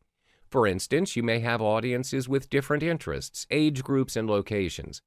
When you break them down into different categories, it allows you to be more focused and specific in conveying your message to various audiences. Through this approach, it's possible to increase your audience engagement and improve your conversions from each audience's category. Another approach to retarget your audience is by expanding the age gap of your audience. For instance, you're putting up your ad where you're offering a software and the targeted audience are tech-savvy users. Most advertisers will pick an age range of 18 to 44. Usually, a younger audience will need permission by their guardians to make a purchase, or they don't have enough money to make the purchase.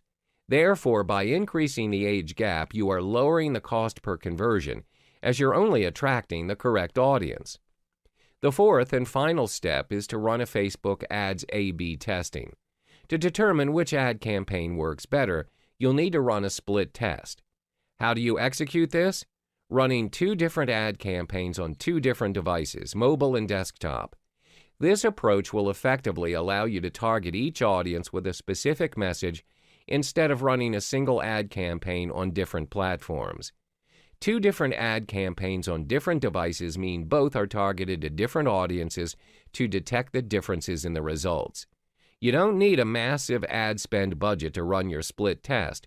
Just utilize your standard Facebook ads budget and split between the 2 campaigns. Creating Facebook ads campaigns requires a lot of optimization and testing. Testing helps you in determining which major or minor changes are required to adjust your campaigns. This will improve the performance of your ads, creating a positive opportunity to drive traffic and increase conversions to your landing page. Hello there, and welcome back to the Paid Traffic series. In this video tutorial, I will provide you 5 steps in creating your first Facebook ads campaign. The first thing you need to do is create your business page, which I've done for the purpose of this tutorial. And my page is called the Big Traffic Firesale. So after you've created your business page, what you need to do is go to the right-hand side of your page, and then you'll notice there's a Create Adverts option, so click there, and then you'll be automatically directed to your Facebook Adverts Manager. Okay, so now as you can see, you have to choose your campaign objectives. So there are different campaign objectives for which you can choose from that have their own different purposes and outcomes. So there's awareness, consideration, and conversion. But for this particular tutorial, I will only be focusing mainly on conversions, which will help you generate leads and promote your products to your prospective clients. So now, the second step that I'm going to take is select my subcategory from conversion. And the one I'm going to select is website conversions. So website conversions will help you generate traffic to your website and get people to take valuable actions on your website or applications, such as adding payment information or making a purchase. Next, you need to have a campaign name. Let's see, we'll put Big Traffic Firesale in this field.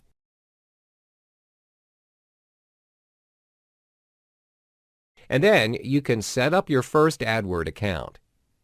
Now, on the left-hand side of your page, you can see that you've already created your campaign objective, which we've set to website conversions earlier on. Now we want to create our new advert account, but first you need to fill in the details, which includes your country, your currency, as well as your time zone. Let's set it up according to the United States. So your country is the United States, so you should change this to US dollars, and we're taking Los Angeles as our time zone.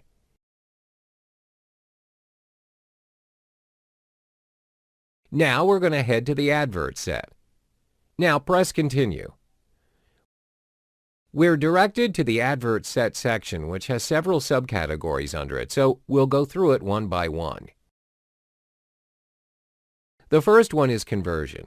What's conversion? It's where you choose which site you want to promote, like your website or your app.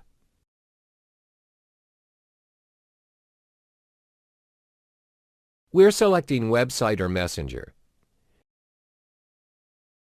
Next, we select a conversion event. What's a conversion event?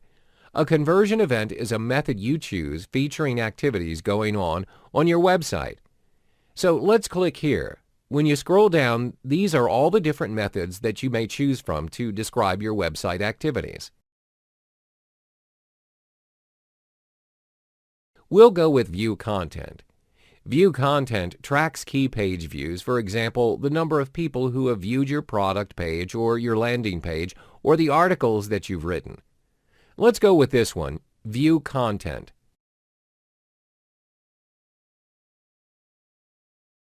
And the different methods of tracking the activities on your website are all generated by your Facebook pixel. The next step that you need to do in your advert set is identify audience. What you must do next is fill in all the details here, which includes your audience's location, their age, gender, and also language preferences. Now let's see, we only want to advertise to people who only live in this particular location. In this case, they're in the United States. Click on More Detail and it reveals people in North America and South America.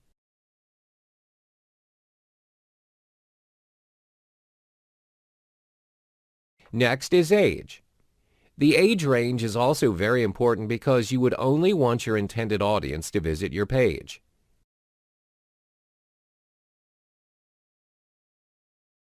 Gender can be all, men only, or women only. And also your language preferences. In this case, we're only targeting people who speak English. The next step is detailed targeting. Detailed targeting is an option that enables you to target a very specific audience. We need to click Browse, and you can target people from a certain demographic or interests or behaviors and other categories.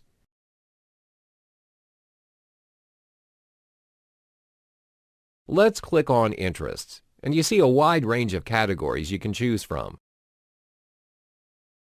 Let's say your audience is only interested in business and industry. The most useful part is when they actually list down how many people are interested in that particular category. For instance, advertising has 190 million people, agriculture, architecture.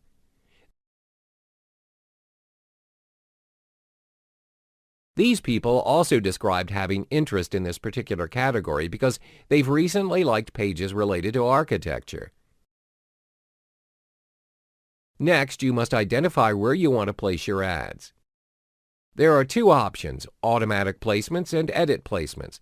This is where Facebook decides where your ads will automatically appear, and they'll be placed in an area where they'll likely perform best. In our case, which is conversions, they'll show up in the Facebook desktop or the mobile feed.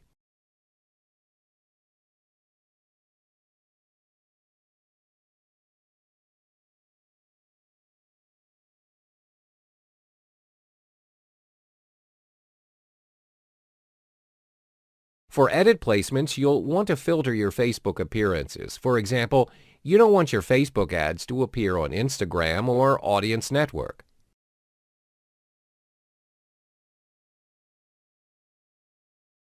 So you can opt for edit placements. Now we've reached the final category of the advert set, which is to identify the budget and schedule. Facebook will actually ask you to name the amount of your daily budget. I'd recommend $10 per day because you want to scale small.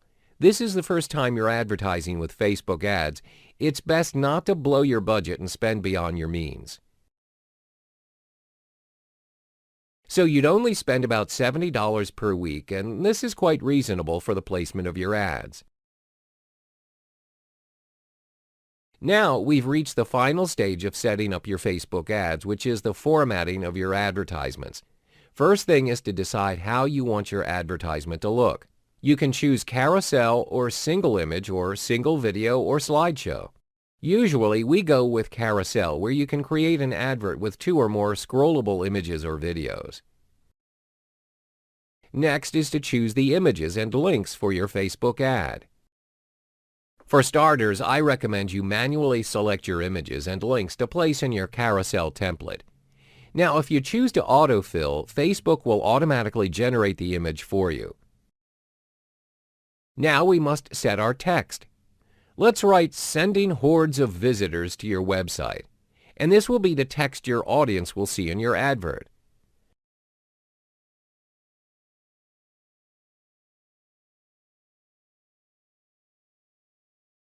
Next is to select your destination, which is where your audience will be directed after they've clicked on your advert, which could be your website URL or Messenger. For now, I want them to go to my website because I want them to be directed to my landing page. As you can see, on the right-hand side is a template of how your adverts will look on Facebook. There's the headline and new link description and also the call to action button. There are several call to action options: learn more, contact us, and others.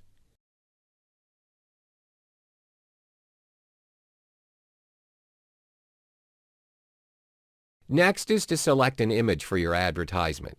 So select image, and you can upload any image you like from your image library on your desktop computer.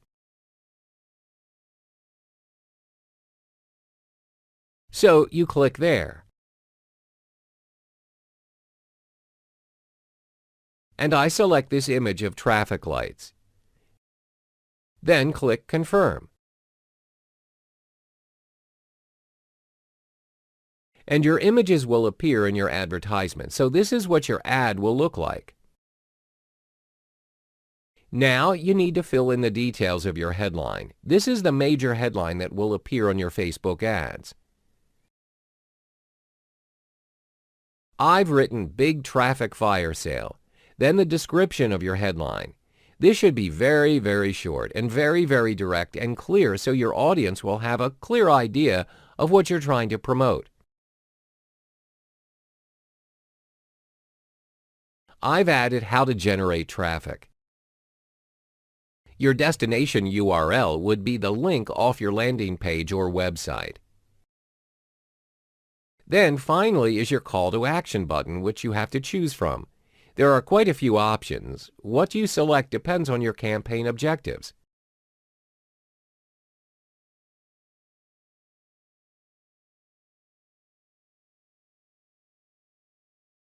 I selected the Learn More option because I want people to learn more about what I'm promoting.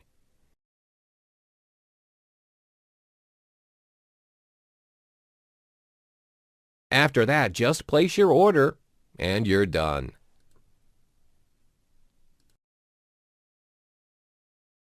In this module, we cover the mobile application for photo sharing, Instagram. Instagram allows you to like, capture, and share any moments to a worldwide hub. It's mobile and technically one of the most powerful social network applications today. Almost everyone with a mobile phone in their possession has Instagram. In 2017, 1 billion users are on Instagram. That's 13% over the world's population. That's not all. As of today, the number of people spending their time on social media is rising. It's recorded 30% of our time is spent online, and most of it is spent on our mobile phones. Thus, 60% of it is from our mobile devices. It means the total hours spent on social media has overtaken the time spent on eating and socializing in person.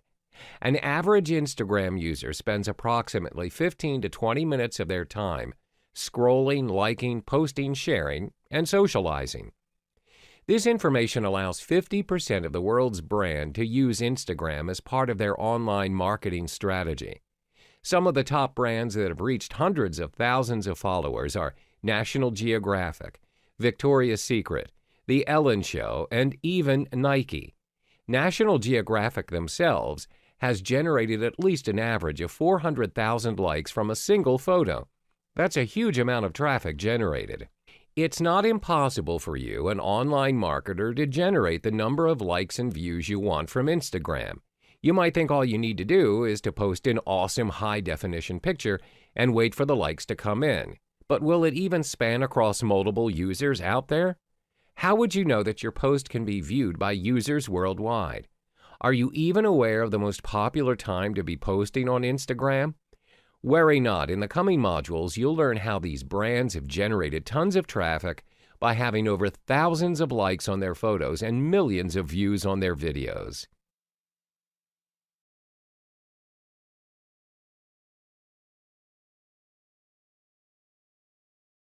Time for you to become the official Instagram user on the go. Towards the end of this section, you will not just create an Instagram account, but you'll learn how to optimize your post and look up fellow users of similar interest. You'll learn to post that first photo and video using different image filters in Instagram. Don't forget tagging. It's all about tagging the right words if you want users to look you up. Inevitably, you will identify the most commonly used tag and exploit it to gain the traffic you want. First thing you need to know about Instagram is it is created for the sole purpose of being a mobile sharing platform. Unlike Facebook, Tumblr, and Pinterest, where users may upload their files from both their personal computer and mobile phones, Instagram only allows uploads from mobile phones, even though it has its own web page. That's right, you may scroll, like, and view posts on their web page, but not upload any files. News has stated that Instagram will unlikely change this. Why? Because it may stray from the main purpose of Instagram, an application that allows your photos and videos to be shared instantly on the go. Understanding the simple principle of Instagram should give you a generic idea of how you should handle your account to its fullest.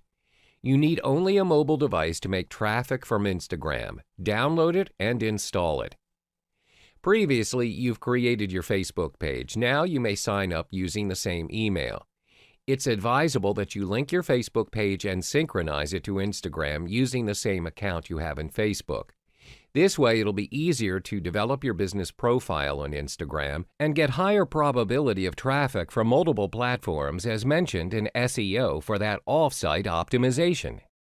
Name your account accordingly and follow the sign-up instructions until you are prompted to find contacts. Instagram will automatically search through your contacts to find those who are using Instagram as well. This way, it'll be easier for you to follow them. Set up the appropriate profile picture for your account, and finally, you'll be welcome to your homepage. Remember to treat your profile picture as your branding, so use your logo for it. Before you start exploring, consider the profile of your account. If you're bringing a business profile to Instagram, it's necessary you turn your Instagram account into a business account. This will make it easier for you to declare to users that you are a business account, and people will get in touch with you easily using Instagram. Go to your profile and tap the setting icon on the top right corner of the screen. Scroll down to find the Switch to Business Profile option. You'll be opted to connect to your Facebook page if you haven't done so. Once it's connected, Instagram will automatically import your business profile from Facebook and set it up for you. Once you're finished, you'll have access to Instagram Insights.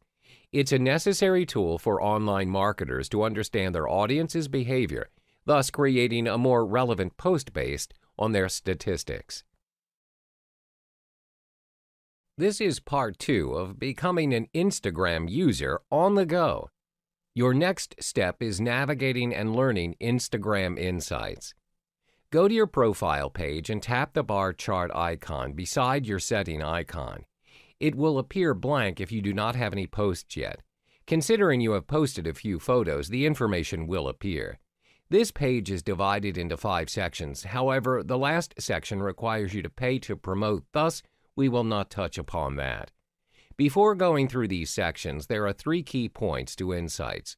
First, impression is the total number of times all your posts have been seen. Next is reach, which is the number of unique accounts that have seen your posts. Then you will have profile views and eventually followers. Now, the first section is at the top of the screen. It will show you how many impressions you made for the last 7 days and the differences in number between this week and the last week before. These numbers are basic information on whether you're progressing or regressing that week. The second section provides you with the top most posts in the last 7 days. You may tap the See More icon and be directed to the most popular posts you've had over the last 7 days. At default, the topmost photos will be arranged as per their highest number of impressions. You may, of course, filter those arrangements by sliding up the filter option. You can even see individual impressions made by individual posts you have. Simply tap on any of the photos you want to view and tap View Insights underneath the post. Here you have the total number of impressions, reach, and engagement your post is generated. The third section is the Stories section. Creating stories allows you to have a direct impression to your followers. Click the Create New Story and you'll be directed to post one. The last section is the Followers Activity. This bar chart shows you when your followers are most active on Instagram. You can even tap See More icon to view the categorization. You have information of your followers' gender, age, and even location. Plus, you have a bar chart of probability on when your users are most likely to log in hourly and, of course, daily. So, what comes after all this information? If you've just posted several posts already, it's time to evaluate the information you've garnered using Insights. Study your viewers based on your target audience and the actual impressed audience. From there, connect the dots between them and the post. We've reached the final lesson to gain traffic using Instagram, so what's next? Remember how previously you could add your contact information when you've converted your normal profile into a business profile? Well, that is the only clickable link directing users to your website. That's why it's important to add your website to your description and thus direct users to your desired website. So one of the constant ways to do this is to always mention your website link on every caption of your posts. Ever seen posts with check link in bio or link in bio? They're trying to drive users to their main page. For example, if you're doing a sales promotion, make sure when you share a post with a link in bio caption, you've updated your URL to direct users towards your sales promotion page. The process is similar if you've updated your blog or are launching a new product or anything else for that matter. Other than captioning your post, you need to tag it. There are numerous tags going on around the internet at the moment, but the usage and popularity of a tag is different across social networks. Research shows on Instagram the most popular used tag is #love. Currently, it spans across 1 billion posts in 2017. And it's commonly used by teens. What comes next after #love is #social and #foodporn. Both span around 5 million and 100 million usage consecutively. But what if your business is not related to love? Can you even maintain a tag related to post if none of your posts equates to the next popular hashtags? Then it's time to get creative with your tags. Let's say you've had a new strawberry milkshake recipe to boast about, and you've updated the how-to on your blog. Remember to update your link and hashtag your captions.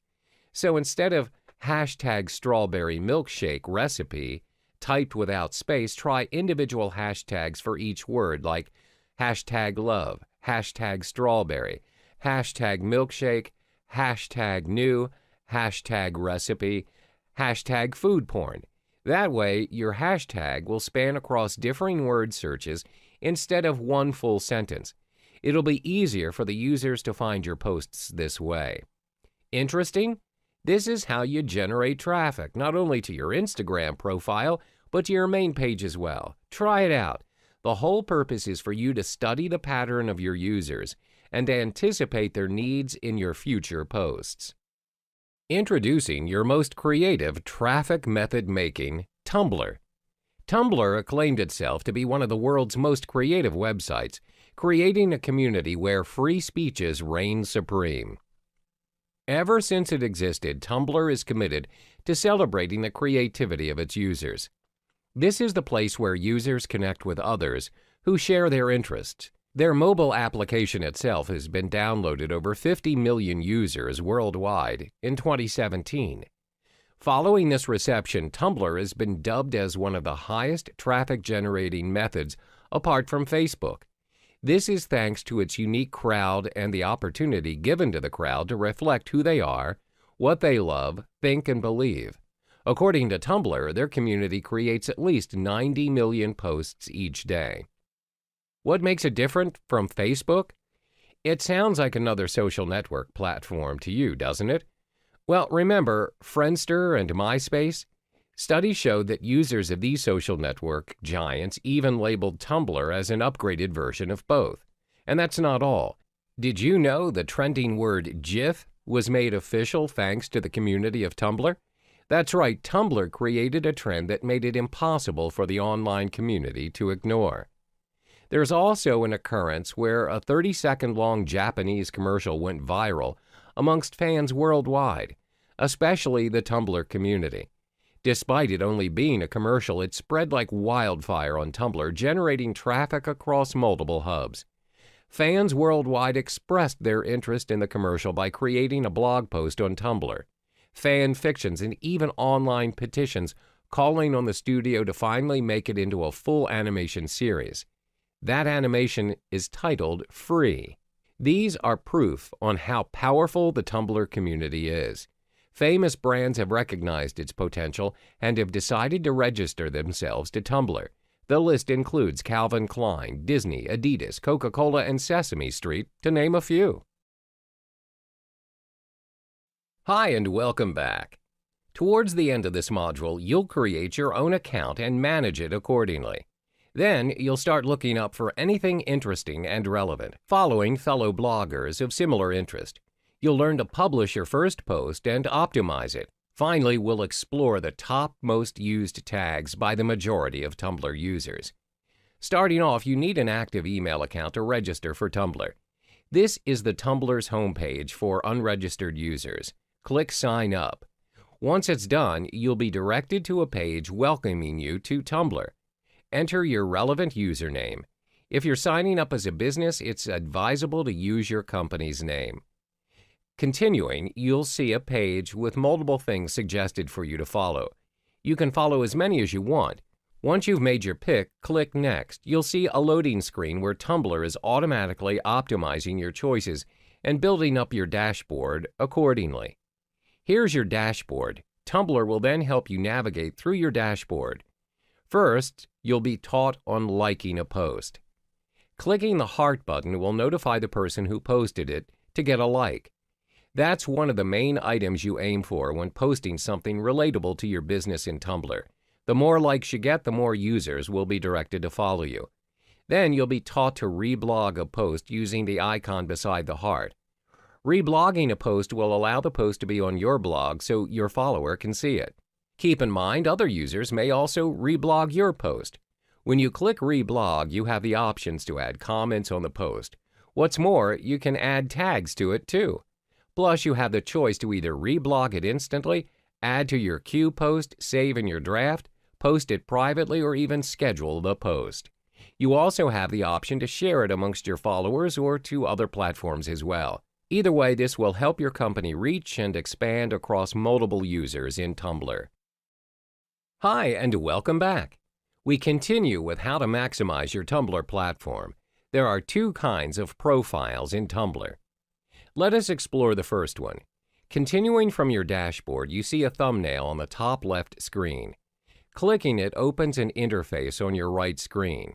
This is an introductory profile. Users get a glimpse of what your blog's all about in this section. It looks empty now because you've yet to post anything. First off, your thumbnail should be relevant to your business. Use your logo for this. Name your page and describe it per the objective of your business.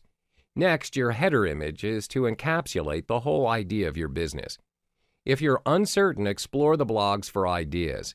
Hover to other thumbnails you see on the dashboard. When you find anything interesting, click it and the same introductory profile will pop up. There are plenty of users out there who could assist in your idea pool. Next, edit your second profile page. This serves as your main page to users in Tumblr. Simply click on your avatar when the right interface pops out, and you're directed to your main page. On the top right screen of your page, click on the Edit Appearance icon. There are multiple customizations you can do. You can edit your theme however you want. Explore these options and figure out which suits your business best. There's also ready-made themes you can browse through. Click Browse Theme and navigate from there. However, most of these themes require you to pay, so for now, stick to Free Theme. Now that your blog's ready, time to create posts to generate traffic. Click the Dashboard button. On the top of the page, you can see 7 icons beside your avatar. Click the icon suitable for your post. Say, for example, you want to post a photo from your device. Here's your photo and the tools necessary for traffic in Tumblr. Before you dive into the captions and the options within, click the Settings button top right of your photo. One useful tool from Tumblr is the custom URL. Every post will have the option to have its own custom URL. This makes it easier for users to find you. Just type in the URL you want your post to have. Below it is the content source.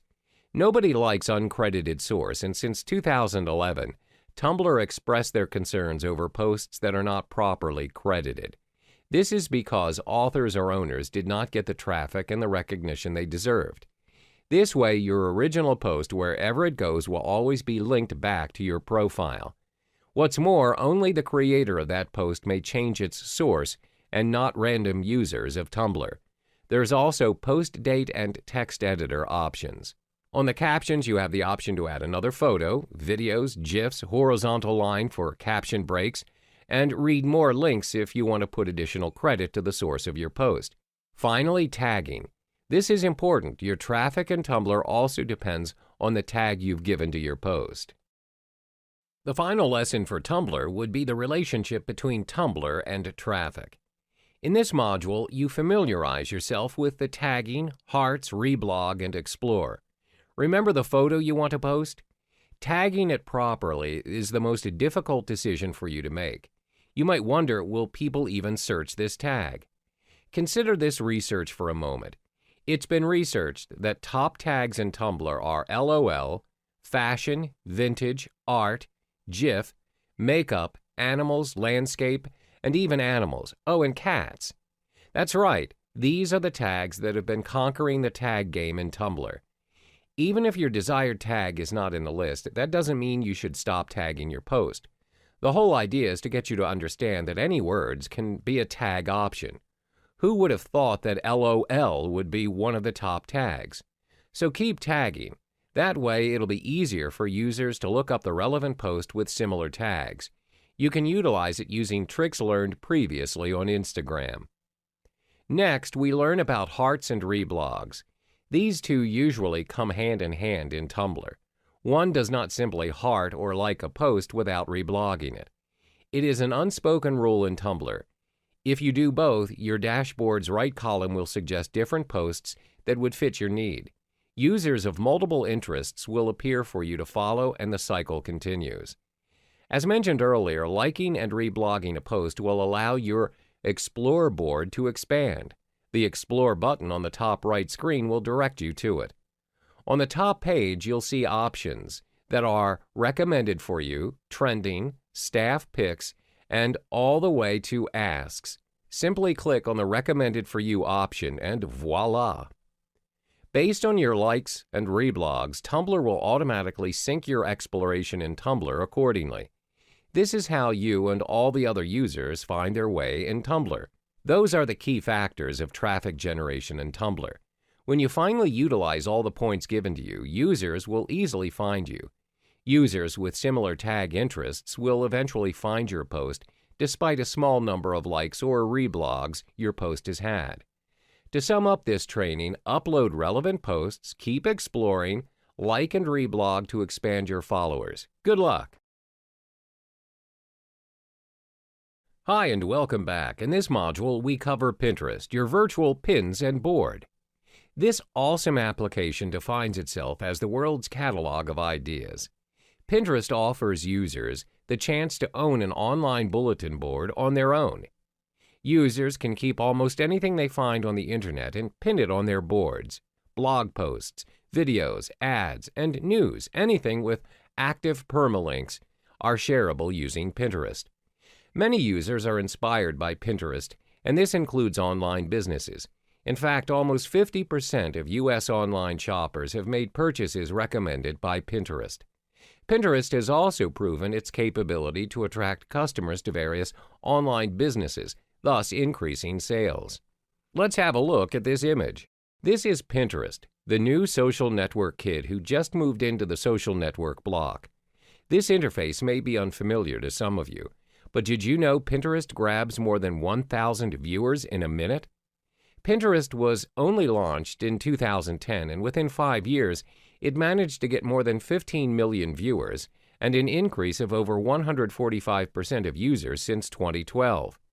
According to studies, 2 years after its launch, Pinterest was dubbed the new leading referral traffic generator at an increase of 3.6%. Twitter is barely edging over 0.1% towards the newcomer within the same year. Their mobile application itself has been downloaded up to 100 million users in 2017. Most giants out there like National Geographic, Amazon.com, and even Nike Women have already signed up for Pinterest. Hello and welcome back. In this module, you learn how to set up your Pinterest account and start pinning. Like any social network application, you need an email to register. Click the Register button and you are directed to a page requesting for the necessary information. Once you've filled in the required fields, you will be prompted to choose the kind of theme or pins you'd like. Pinterest automatically fills up your home page with the theme of your choice. Then you're directed to your profile page. It's a simple page, as you can see from this image. The most important thing you need to do is brand yourself. If you're an online business, make sure you put your business's logo and relevant branding photos as the profile picture. Then fill in the About section of your profile. For example, we have Nike Women. As you can see, they shared links of their main website to direct traffic to it. Below it is the description of the Pinterest account.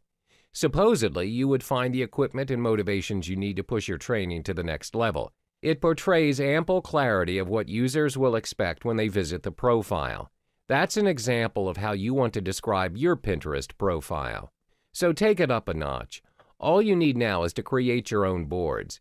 Your boards can be anything so long as you label them according to your objective. There are no black and white rules on how you want to name your boards, but it's crucial for you to understand that Pinterest's search is based on keywords and tags. Say, for example, your business provides recycling services, and one of your boards is labeled Recycling 101 or Recycling Act Around the World. Both titles contain the subject matter of your profile, which is recycling. When users look up recycling ideas, your boards are shown in the search list.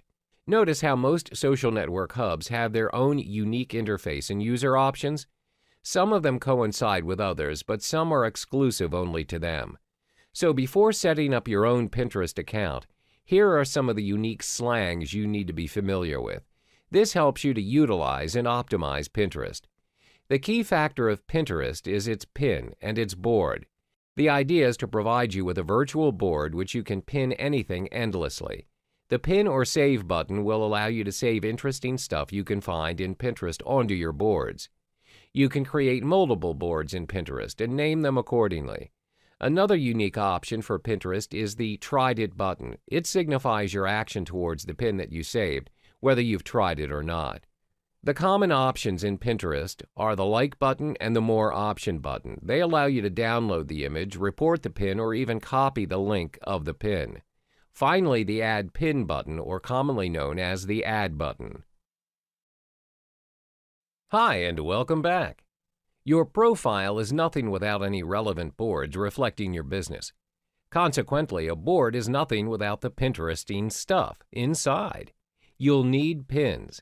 These pins are the main key ingredient to generate traffic for you. What are pins exactly? They're posts, images, links, news, anything with a permalink that are posted in Pinterest. If you notice, Pinterest is a visually driven application. Every pin is reflected by a certain image. That image will be the front line of your post. It's supposed to attract users to click your pins and actually give it a like, repin, and a follow, a purchase, or a click to your main site. These are the items you need. Say, for example, your recycling service company has a main website allowing users to interact further with your staff and purchase available recyclable items. You want to promote users into buying this new recyclable notebook, and you link it to your Pinterest account. Step 1, go to your Pinterest profile page and click the Add button on the top right of the screen.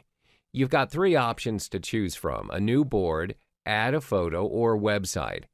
Adding photos gives the option to upload a photo from your current device. Since you're linking a website to market to users, click on the website option. Add the link of your website into the box provided. Once you paste the link, Pinterest automatically detects relevant images from the link. Choose the most significant image. Next, choose your preferred board to put that pin into.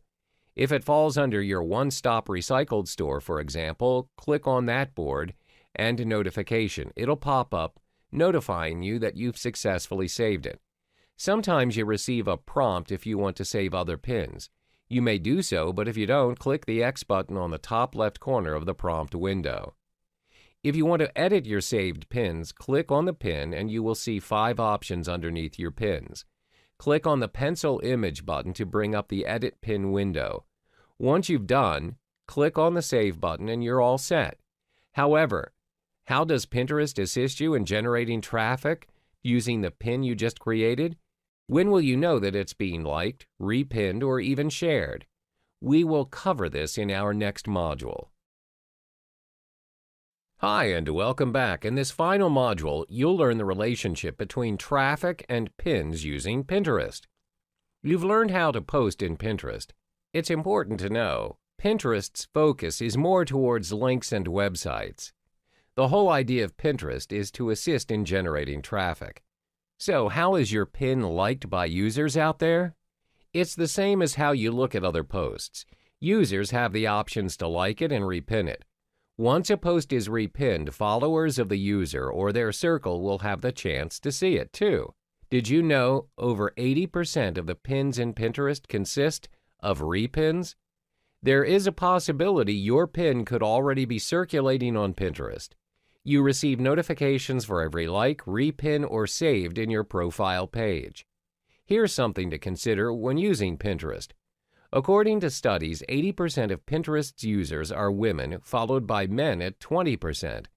The highest search pins are art, food, makeup, fashion, and gifts.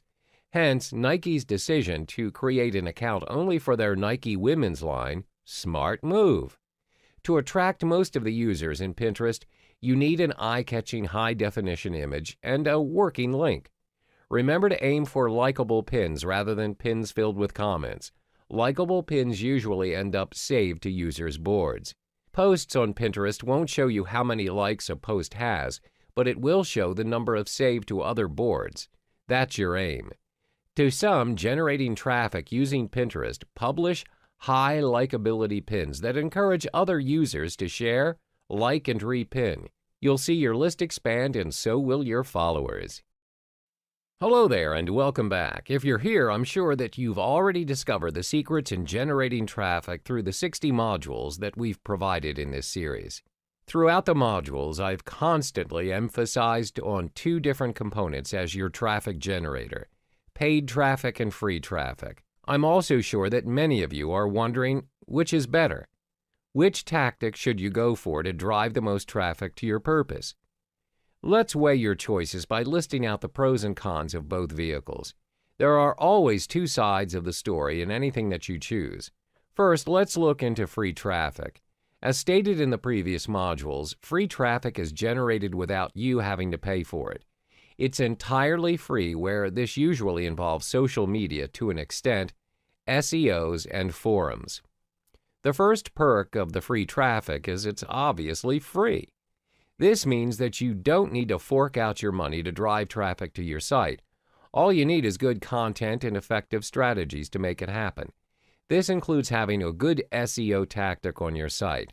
Second, free traffic campaigns are less demanding.